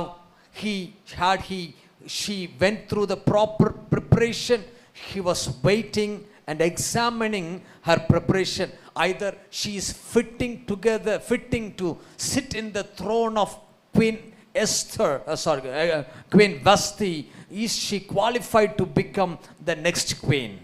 இவருடைய ஆயத்தம் அனைத்தும் அகாசுர்மனுடைய கண்களுக்கு ஏற்றதாய் பிரியமாய் இருந்தபடினாலே அவளுக்கு தன் வலது கரத்தில் இருக்க செங்கோலை உயர்த்தினான்.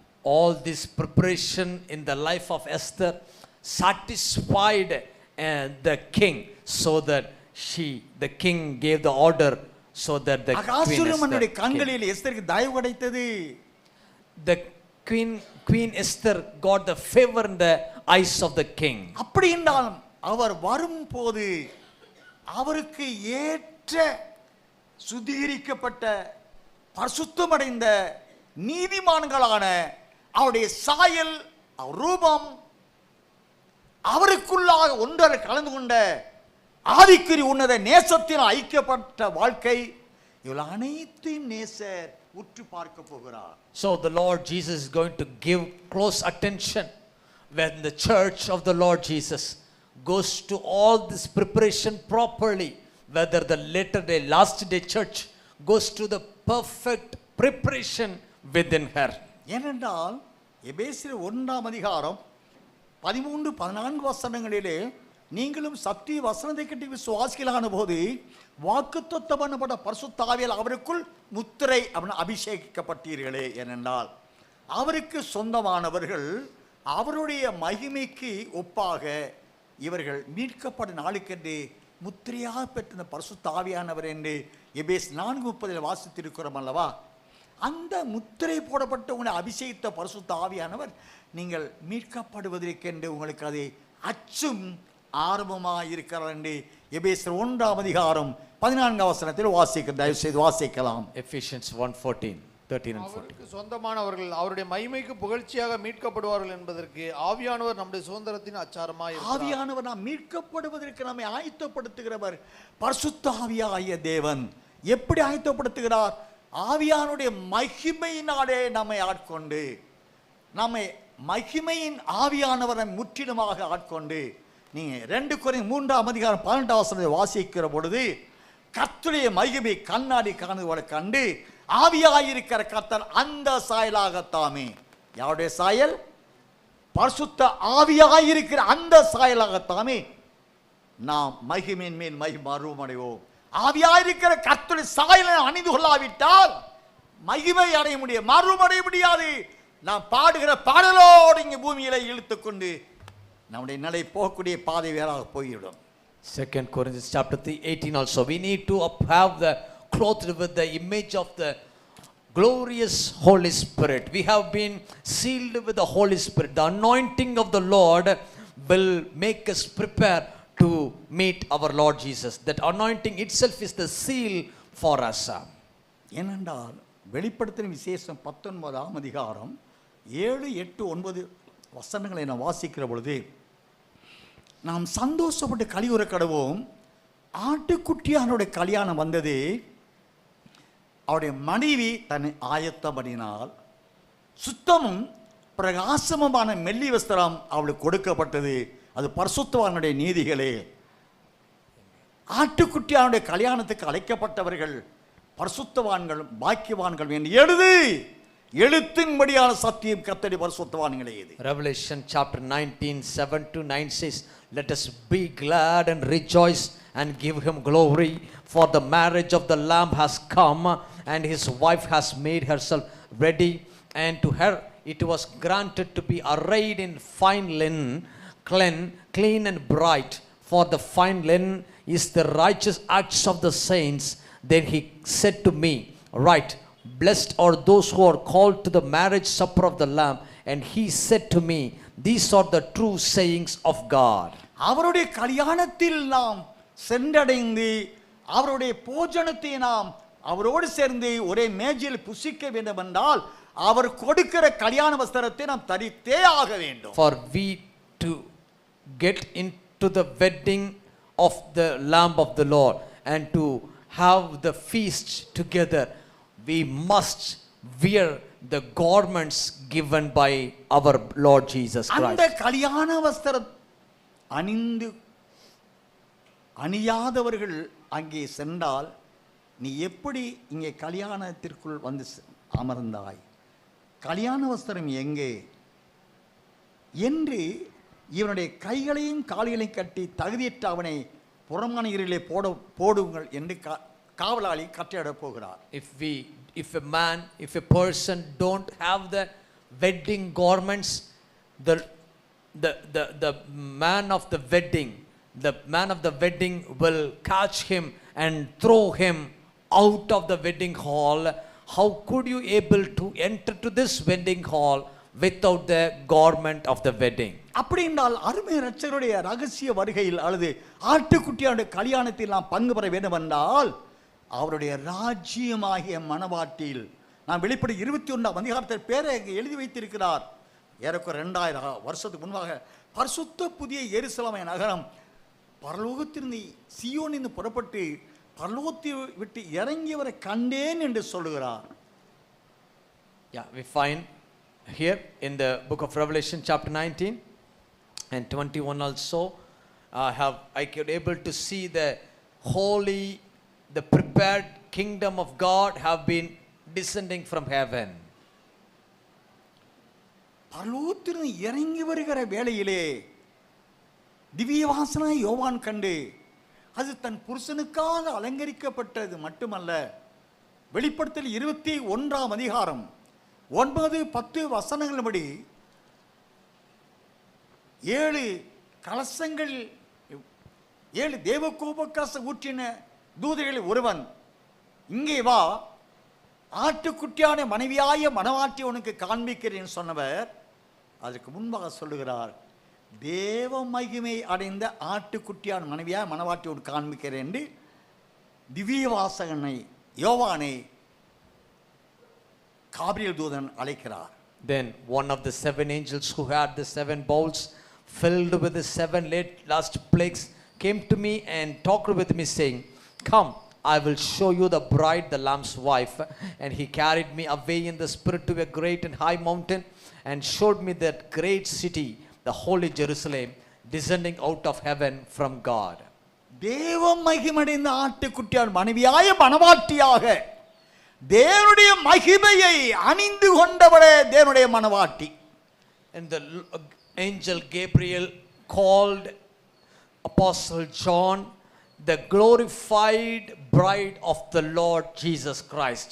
ஆதியாகமத்திலே நாம் 1ஆம் அதிகாரத்தில் 25 முதல் 28 வசனங்கள் வாசிக்கிற பொழுது அவர்களை தேவசாய் உண்டாக்கின ஆனபடியாலே அதை இழந்து போன மனிதர்கள் பரிசுத்தவான்கள் மறுபடியும் அவர்கள் அதே தேவசாய் ரூப மகிமை ஜீவனை உடையவர்களாய் ஜீவாத்மாவான தகுதி அடைந்தே வாருமனால என்று கூவி அழைக்க தகுதி அடைகிறார். When God created the first man and women in the book of Genesis chapter 125, the Lord God created man in his own image and likeness. When man committed sin, he lost the glory of the Lord.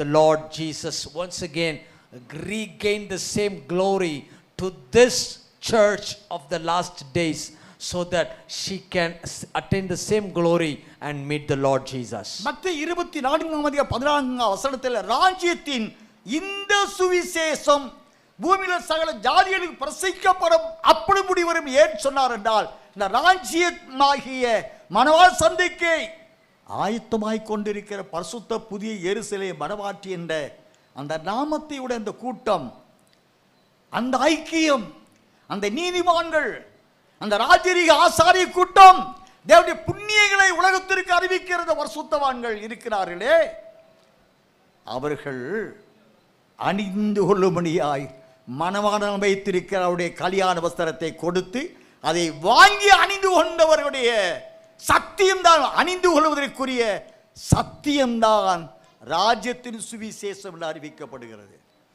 Matthew 24:13 and 14 we find, and the gospel of this kingdom will be preached to all the world. The last day saints, the last day church, the entire gospel have to be preached to this church. The group of assembly of the Lord who are prepared for his coming have to wear this wedding garment so that she could able to be qualified to become the bride of the Lord. This is the gospel of the kingdom to the people who are prepared for his coming. அந்த ராஜ்யத்தில் உள்ளவர்களில் புத்தி உள்ள மணவாட்டியான நீதிமான்கள் மணவாளனால் ஏற்றுக்கொள்ளப்படுவதற்கு அவரால் கொடுக்கப்பட போகிற நீதியின் கல்யாண வஸ்திரத்தை குறித்த சுவிசேஷம் தான் ராஜ்யத்தின் சுவிசேஷம் என்று அறிவிக்கப்படுகிறது. This truth about wearing the righteousness of God as their garment itself is called the gospel of the kingdom. Wearing the righteousness of the Lord Jesus is the qualification to become the bride.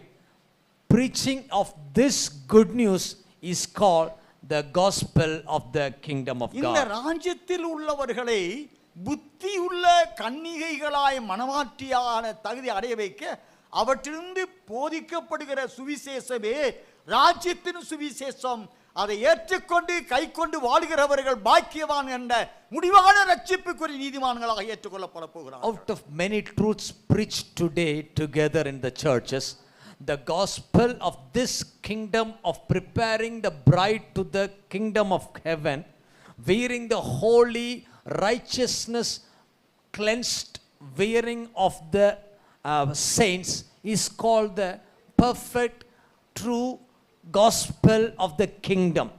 When we listen to this gospel, prepare our lives to be cleansed and purified, we can have the qualification to become the bride of the Lord Jesus Christ. அந்த சுவிசேஷம் என்ன என்பதை நாம் புரிந்து கொண்டிருப்போம். அந்த சுவிசேஷத்தை 1-2 வசனங்களை மாத்திரம் என்னால் சமயம் கலந்து கொண்டிருக்கிறது. வேதத்திலே 2 தெசலோனிக்கர் 2ஆம் அதிகாரம் 14ஆம் வசனத்தை வாசிக்கலாம். We're going to think about what kind of preparation that we should have. 2 Thessalonians chapter 2, 14 and 15.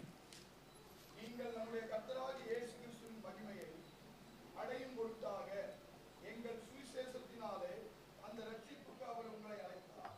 ஆகையால் சகோதரரே, நீங்கள் நிறைகொண்டு வார்த்தையினாலாவது நிருபத்தினாலாவது நாங்கள் உங்களுக்கு உபதேசித்த முறைமைகளை கைக்கொள்ளுங்கள்.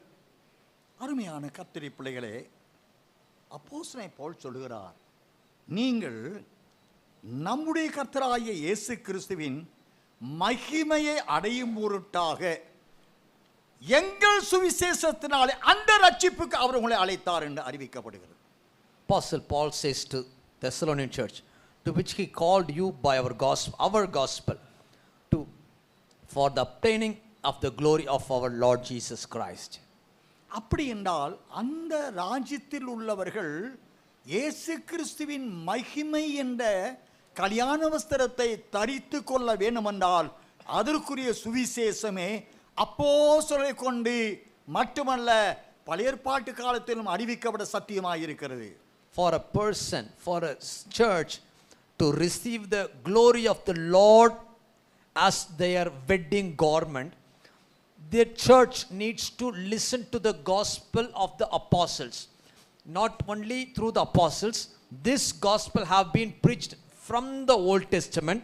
We need to listen today. நானும் மனவாட்டி சபை தானையா என்று நாம் பாடல் பாடுவது மட்டுமல்ல, மனவாட்டியாக வேண்டுமென்றால் இயேசு கிறிஸ்துவின் மகிமையின் அச்ச அடையாளங்களை அணிந்து கொண்டு அந்த மகிமையினாதனை முகமுகமாய் நிழலாட்டமாய் அல்ல முகமுகமாய் கிறிஸ்துவின் மகிமையினாதனை காண வேண்டும். அவர்களே மனவாட்டி. It's not just singing that I also the bride of the Lord.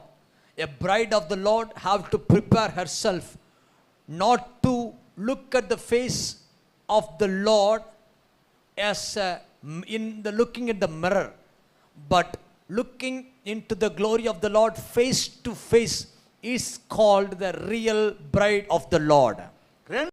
2 கொரிந்தியர் 4ஆம் அதிகாரம் 3-4 வசனங்களை வாசிக்கலாம். 2 Corinthians chapter 4, 3 and 4.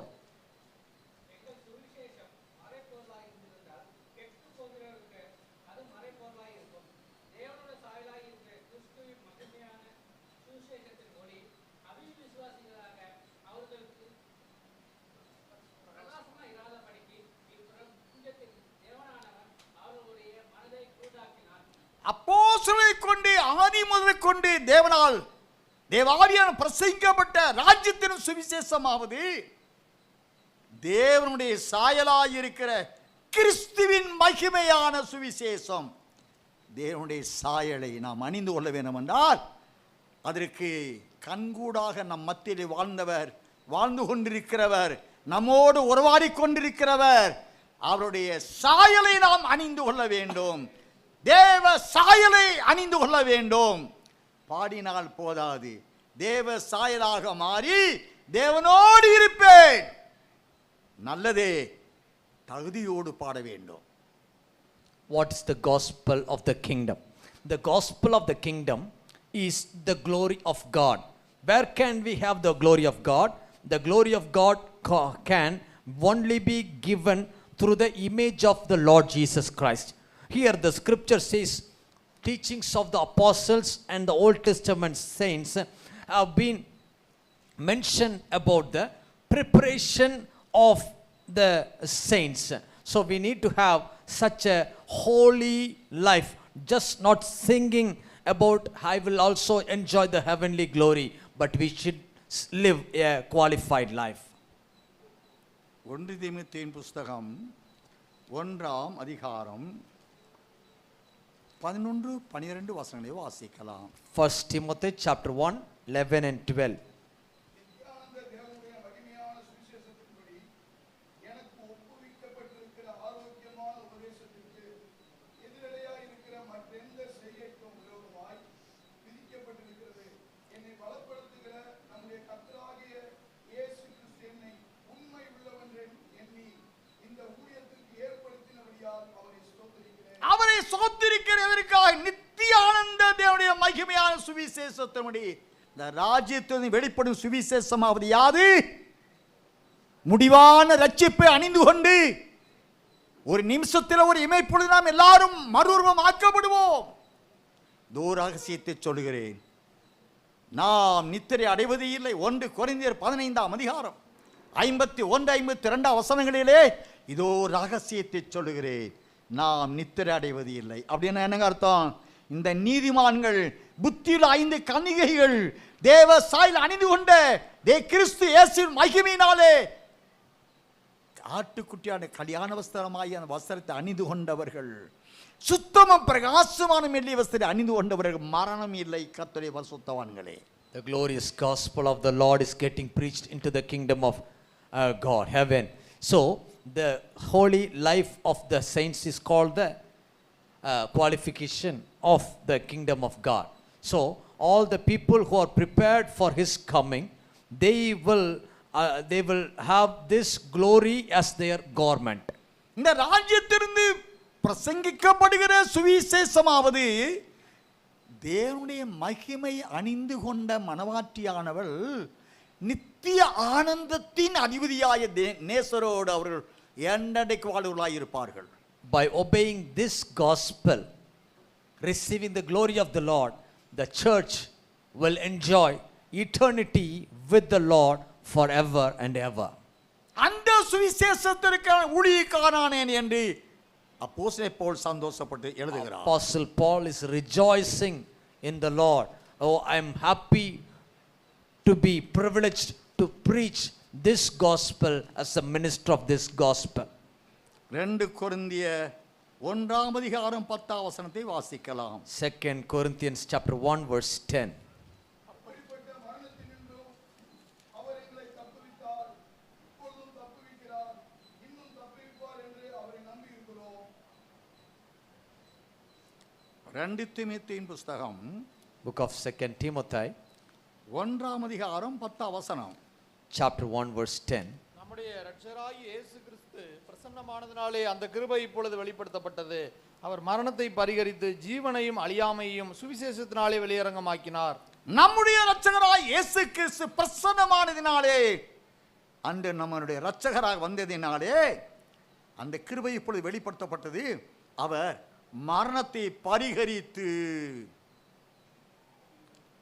பாவத்தின் சம்பளம் மரணம், ஜீவகாலமெல்லாம் மரண பயத்திற்குள்ளாக்கப்பட்டவர்கள் யாவரையும் அவற்றை விடுதலையாக்கும்படி மரணத்தை பரிகரித்தார். பரிகரித்த ஆண்டவர் அந்த மரணத்தை ஜெயித்தவர்களுக்கு ஜீவனையும் அழியாமையான நித்திய வாழ்க்கையையும் அவருக்கு வெளியரங்கமாக்கினார் என்று 2 தீமோத்தேயு 1:10 வாசிக்கிறோம். As Jesus revealed into this world as a savior, he abolished death. The wages of the sin is death. So Jesus, at his appearance, he abolished the death and brought the life and immortality to all the people who obey to this glorious gospel. அருமைய இரட்சகர் அந்த ராஜ்யத்திலிருந்து மனவாட்டியாக ஆயத்தப்பட அழைக்கப்பட்ட நீதிமானுடைய சபையிலிருந்து வெளிப்படுகிற சுவிசேஷமாய் சத்தியமே, மரணத்தை பரிகசியுங்கள். This glorious gospel of the kingdom itself is going to abolish the death. The wages of the sin is death in our lives. மரணத்தை எதிர்த்து போராடுங்கள். So resist against the death. யோவான் 11ஆம் அதிகாரத்தில் சொல்லுகிறார், உயிரோடு இருந்து விசுவாசிக்கிறவன் மரிப்பது இல்லை. Gospel of John chapter 11 says, those who live in Christ will not face death. என்னை விசுவாசித்து ஒரு மரித்தாலும் பிழைப்பான், என்னை உயிரோடு விசுவாசிக்கிறவன் எவனும் மரிப்பது இல்லை. 25, 26 வாசிக்கிறோம். வாசிங்க.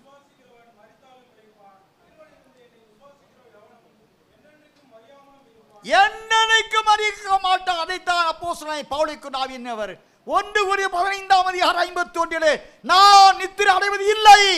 இது ஒரு ரகசியம். இது ஒரு ரகசியத்தை நான் உங்களுக்கு சொல்லுகிறேன். நான் நித்திரை அடைவது இல்லை, நான் மரிப்பது இல்லை.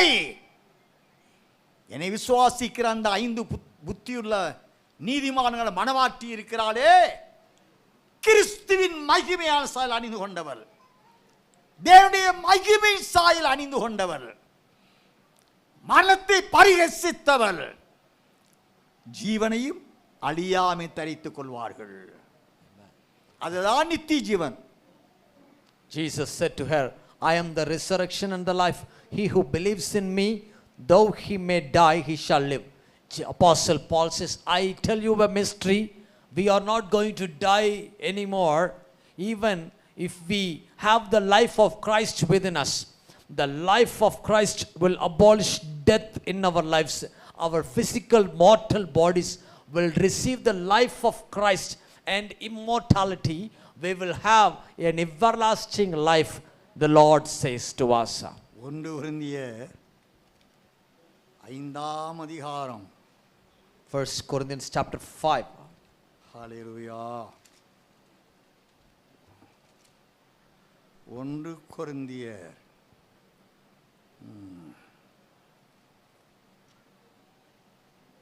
7 வாசிக்கலாம். 1 Corinthians 2:7.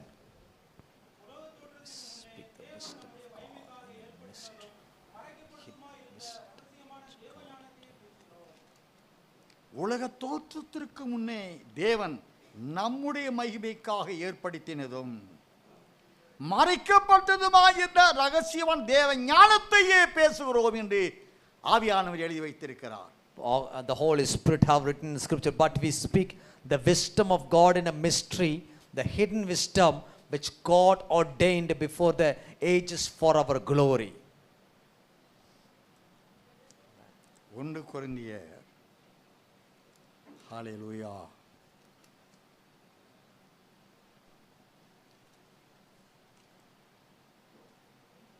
1 கொரிந்தியர் 5 நாம் தேவனுடைய மகிமையை அணிந்து கொள்வோம் என்று அங்கு ஆவியானவர் சொல்லுகிறார். The Holy Spirit says we will be clothed with the glory of God.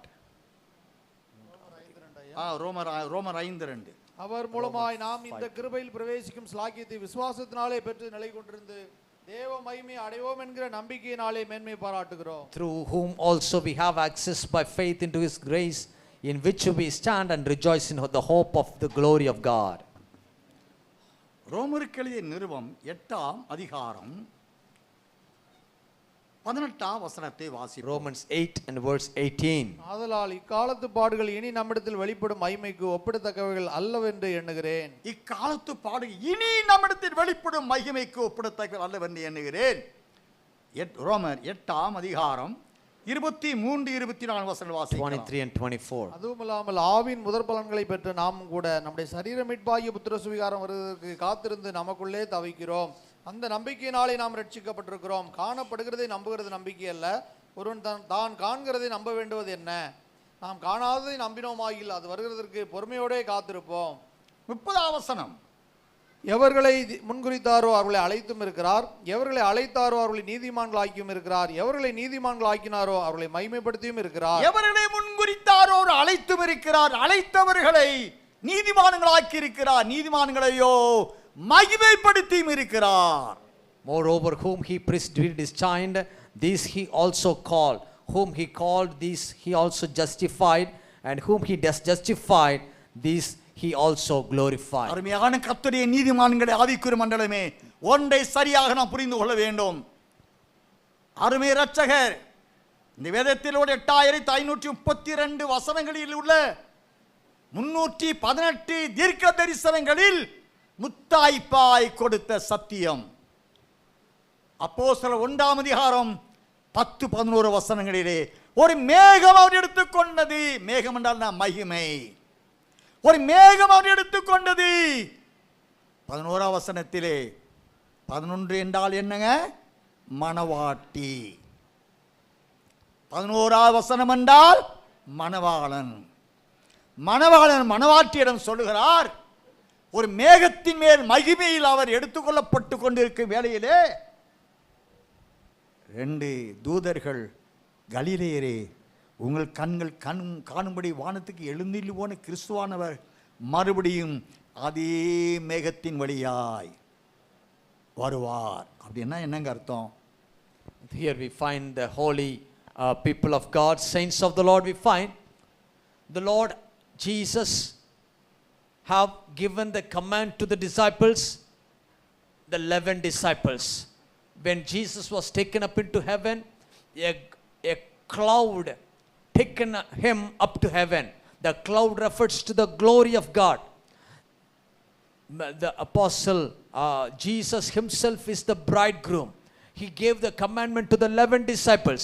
The bridegroom gave the command to the bride. மகிமையில் எடுத்துக்கொள்ளப்பட்ட இயேசுவானவர் மறுபடியும் அதே மேகங்களோட வரப்போகிறார் என்று 1 தெசலோனிக்கே 4ஆம் அதிகாரம் 16-17 வசனங்களை 1 வாசிக்கலாம். Thessalonians 4:16 and 17, the same Jesus who was taken up to the heavens through the cloud, he will come back again, return back with the same glory. வாசிக்கலாம் 1 தெசலோனிக்கே 4:16-17. ஏனெனில் கர்த்தர் தாமே ஆரவாரத்தோடும் பிரதான தூதனுடைய சத்தத்தோடும் தேவ எக்காலத்தோடும் வானத்திலிருந்து இறங்கி வருவார். அப்பொழுது கிறிஸ்துவுக்குள் மரித்தவர்கள் முதலாவது எழுந்திருப்பார்கள்.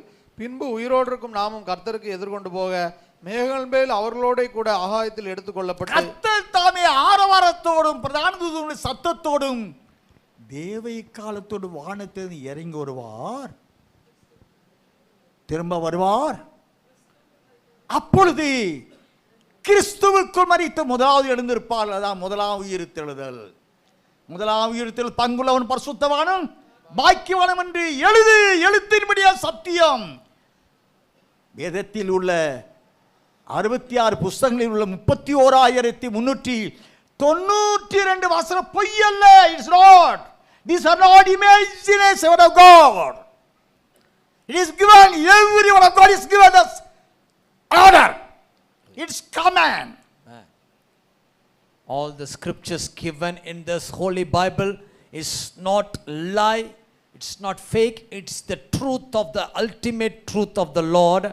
Jesus is going to come back with his glory, and those who dead in Christ will be risen first, and all the people who are alive will be taken into heaven. அப்போஸ்தலர் 1:11 மேகங்கள் மேல் மறுபடியும் வருவதை நீங்கள் காண்பீர் என்று சொல்லப்பட்டிருக்கிறது. The apostle, Acts of Apostles says, you will see him coming in the glory of the Lord. அப்படி என்றால் பிதாவின் மகிமையுடைய நேசராய் மனவாளன் வரப்போகிறார் என்பது சத்தியமே. Jesus is going to come back with the glory of the Father. அப்படி வருகிற ஆண்டவரை சந்திக்க நீங்களும் மேகம் என்ற மகிமை எடுத்துக்கொள்ளப்பட வேண்டும் என்று சத்தியம். 16-17 வசனங்களிலே கர்த்தருக்குள் மரித்தவர் முதலாவது எழுந்திருப்பார், பின்பு உயிரோடு இருக்கிற நாம். அப்போ ஒரு கூட்டம் உயிரோடு இருப்பாங்கல்ல, மரணமே இல்லாத ஒரு கூட்டம் உண்டு தானே. Yes. 5 புத்தியுள்ள கன்னிகைகள் மரிக்காமல் கதவு திறக்கப்பட்டு உள்ளே பிரவேசித்துக் கொண்டாங்கத்தானே. அப்புறம் ஏன் நாம் மரணத்துக்கு பயப்படணும்? So here we find that those who are dead in Christ will be risen first, but the other people who will be alive will be caught up together. 5 virgins, those who were prepared, they entered alive into the bridegroom's room. So why should we fear about the death?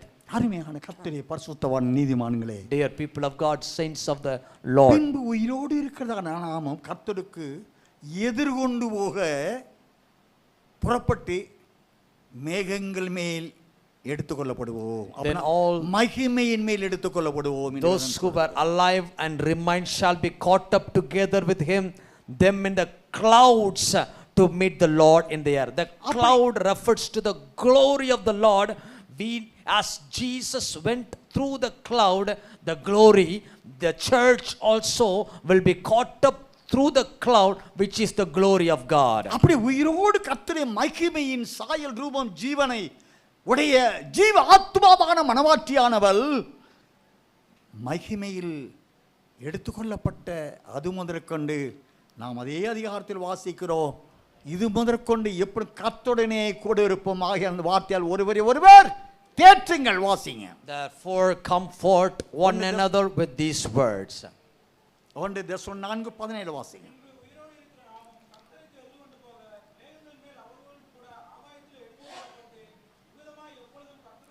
இவ்விதமாய் இப்படி கர்த்தருடனே கூட இருப்போம். And thus we shall always be with the Lord. ஆவிக்குரிய மண்டலத்தில் நீதிமான்களே, சத்தியவான்களே, பரிசுத்தவான்களே, நீங்கள் நேச நித்திய ஜீவனை கொடுப்பதா வாக்கு பண்ணியிருக்கார் பிரசங்கிக்கிறோம். Dear saints of the Lord, all the preachers, servants of the Lord, we do preach that the Lord Jesus is giving us the eternal life. என் நேசர் வருவார், என் நேசர் என்னை சேர்த்துக் கொள்வார் என்று நாம் பிரசங்கித்துக் We கொண்டிருக்கிறோம். preach and sing that our beloved is going to come back and he will take us with him.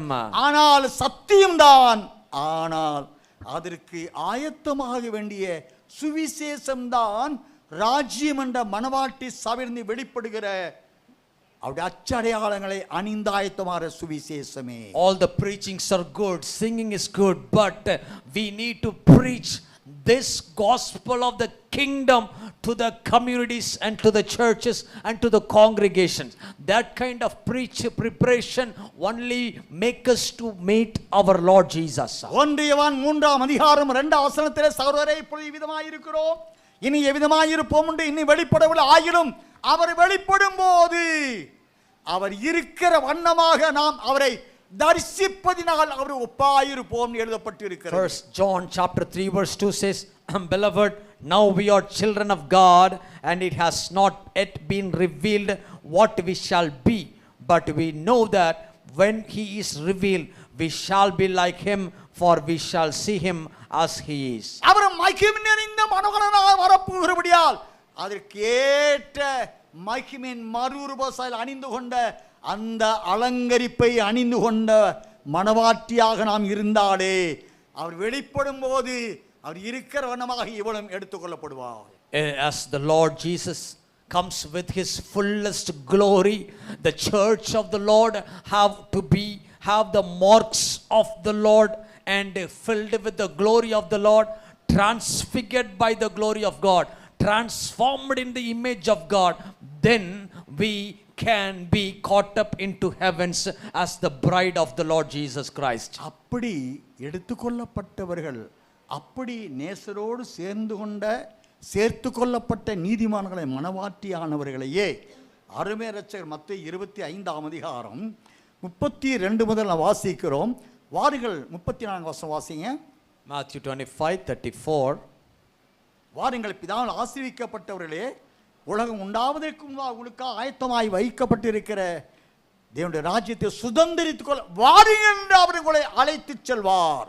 Then the king, வசனத்தை அப்பொழுது ராஜா தமது வலது பக்கத்தில் நிற்பவர்களை பார்த்து, வாருங்கள் என் பிதாவினால் ஆசீர்வதிக்கப்பட்டவர்களே, உலகம் உண்டானது முதல் உங்களுக்காக ஆயத்தம் பண்ணப்பட்டிருக்கிற ராஜ்யத்தை சுதந்திரித்துக் கொள்ளுங்கள். சுதந்திரித்துக் கொள்ளுங்கள், வாருங்கள். பாருங்க, இந்த மண்ணான மனுஷனாய நாம் அவருடைய கிருபையினாலே இரக்கங்களினாலே அவருடைய மகிமையை அணிந்து கொண்டு மறுரூபத்தின் வழியாக இந்த மகாராஜாவின் சாயலை அச்சாடையாளங்களை அணிந்து கொண்டது நிமித்தமாய் அவர் நம்மை இந்த நீதிமான் கூப்பிடுற, வா நான் உங்களை கூட்டிட்டு போறேன், நானே வழி சத்திய ஜீவன், நான் தான், வா இங்கே உலக தோட்டத்துக்கு முன்னாடி உங்களுக்கு ஆயத்தமாக்கப்பட்டிருக்கிற சீயோன் சிங்காசனத்தில் அவர்கள் வாருங்கள் அவர்கள் அழைத்து சென்று சிங்காசனம் உட்கார வைக்க போகிறார். the greatest privilege given to the church when we were filled with the glory of God and transformed. Jesus himself comes to us at the end and he will invite us, come, I am the way, truth and the life, you just come, follow me, you have blessed by the Father, you have to inherit the kingdom prepared for you from the foundation of the world. அருமையான கர்த்தரே, பரிசுத்தவான்களே, நம் அருள்நாதர் வரப்போகிறார். Dear saints of the Lord, our beloved Savior is going to come back soon. அவர் வருகைக்கு நேரமே ஆயத்தப்படுத்துகிற ஆவியானவர் நம்மை புத்தியுள்ள கன்னிகைகளாய் அவருடைய மகிமையின் மறுரூபசாயில் அணிந்து கொண்ட மனவாட்டியாய் அவருடைய அழகை அணிந்து கொண்டு உலக அழகை அல்ல, வஸ்திர அழகை அல்ல, புறமான அழகை அல்ல, ஆவிக்குறி உன்ன திவ்ய அழகை அணிந்து கொண்ட மனவாட்டியாய் ஆயத்தம் அடைந்தால் நம்மை சேர்த்துக்கொள்ள சீக்கிரமாய் வரப்போகிறார். Jesus is going to come back soon as we prepare ourselves filled with the glory of God, cleansing with the blood of Christ, for transformed into the image of God. We will be caught up into heaven when the glory fills us. That itself is the qualification. Jesus is waiting to meet us. We need to prepare us. When the Lord Jesus come, we will be taken up into heaven. He is waiting for us. We are called. The church at Jerusalem was heavily persecuted and tormented by the works of Saul. சிதறடிக்கப்பட்டது, விசுவாசிகள் சிதறடிக்கப்பட்டு போனார்கள். Believers, the disciples had been scattered to different places. பேதுருவும் 4 தூண்கள் என்று சொல்லப்பட்ட பர்னபா, யூதா, பேதுரு, யாக்கோபு, இந்த 4 பேர் மாத்திரம் எருசலேம் சபையில் நின்றார்களே தவிர மற்ற அனைவரும் சிதறடிக்கப்பட்டு வனாந்தர மார்க்கமாய் ஓடும்போது மாரநாதா என்று அவர்கள் அறிவித்துக் கொண்டே பசு தோள்களை போர்த்திக் கொண்டு கிராமங்கள் தோறும் பட்டணங்கள் தோறும் மாரநாதா என்று சுவிசேஷத்தை பாடுகளின் பாதையிலே, உளையான சேற்றின் பாதையிலே, கண்ணீரின் பள்ளத்தாக்கான பாதையிலே ஆதி திருச்சபை இயேசு வருகிறார் என்று அறிவித்து சென்றது. The early church had been tormented and suffered on the only the so-called 4 pillars like called Peter, Barnabas, Judah and James was only remained in the church of Jerusalem. The other people and disciples had been scattered and they went with much persecutions and sufferings and beatings. They were crying with the gospel. Even in the path of sufferings, they shouted, Maranatha, Maranatha. And this was the gospel pronounced by the early church even in the time of sufferings.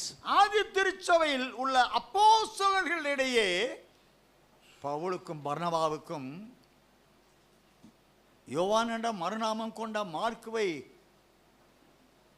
ஊழியத்திலே அழைத்துச் செல்ல வேண்டும் என்பதில் இருவருடைய இறுதி சிந்தனைகள் வேறுபாடாயிருந்தபடியினாலே பர்னபா mark அப்போஸ்தலனாய் Pavul ஊழியத்தை விட்டு பிரிந்து போனான் என்று பார்க்க முடியும். And we can find a slight misunderstanding between Barnabas and Saul on regard of John Mark. Saul was not pleased to have John Mark to be assisting them, associating them, but Barnabas had a mind to have him as his associate. In such a way, they departed from each other. 2 தீமோத்தேயுவின் புத்தகம் 4ஆம் அதிகாரம் Book of 2 Timothy chapter 4 9 முதல் வாசிக்கலாம். verses 9 onwards. நீ சீக்கிரமா என்னிடத்தில் வரும்படி ஜாக்கிரதைப்படு. ஏனென்றால் தேமாய் பிரபஞ்சத்தின் மேல் ஆசை வைத்து என்னை விட்டு பிரிந்து தெசலோனிக்கே பட்டணத்துக்கு போய்விட்டான். கிரெஸ்கே கலாத்தியா நாட்டிற்கும் தீத்து தல்மாத்தியா நாட்டிற்கும் போய்விட்டார்கள். லூக்கா மாத்திரம் என்னோட இருக்கிறான். மார்க்குவை உன்னோடே கூட்டிக் கொண்டு வா. ஊழியத்தில் அவன் எனக்கு பிரயோஜனம் உள்ளவன். தீகிக்குவை நான் எபேசுவுக்கு அனுப்பினேன். அருமையான பரிசுத்தவான்களே, ஆதி திருச்சபையில் ரட்சிக்கப்பட்ட எழுப்பப்பட்ட சபை, சாத்தான் தலை நசுக்கும்படியாக எழுப்பப்பட்ட சபையை சாத்தான் பாலடித்து கிபி 55ஆம் ஆண்டிலே எருசலேமில் உண்டான சபை அழிந்து போனது. On the year AD 55, the church which supposed to destroy the works of the devil, the church of the Lord which supposed to destroy the works of the enemy, was scattered by the evil forces, by the persecutions, by the sufferings. People of God, disciples, ministers were being scattered. ஆதி திருச்சபை சிதறடிக்கப்பட்டு போனது. It had been scattered, the early church.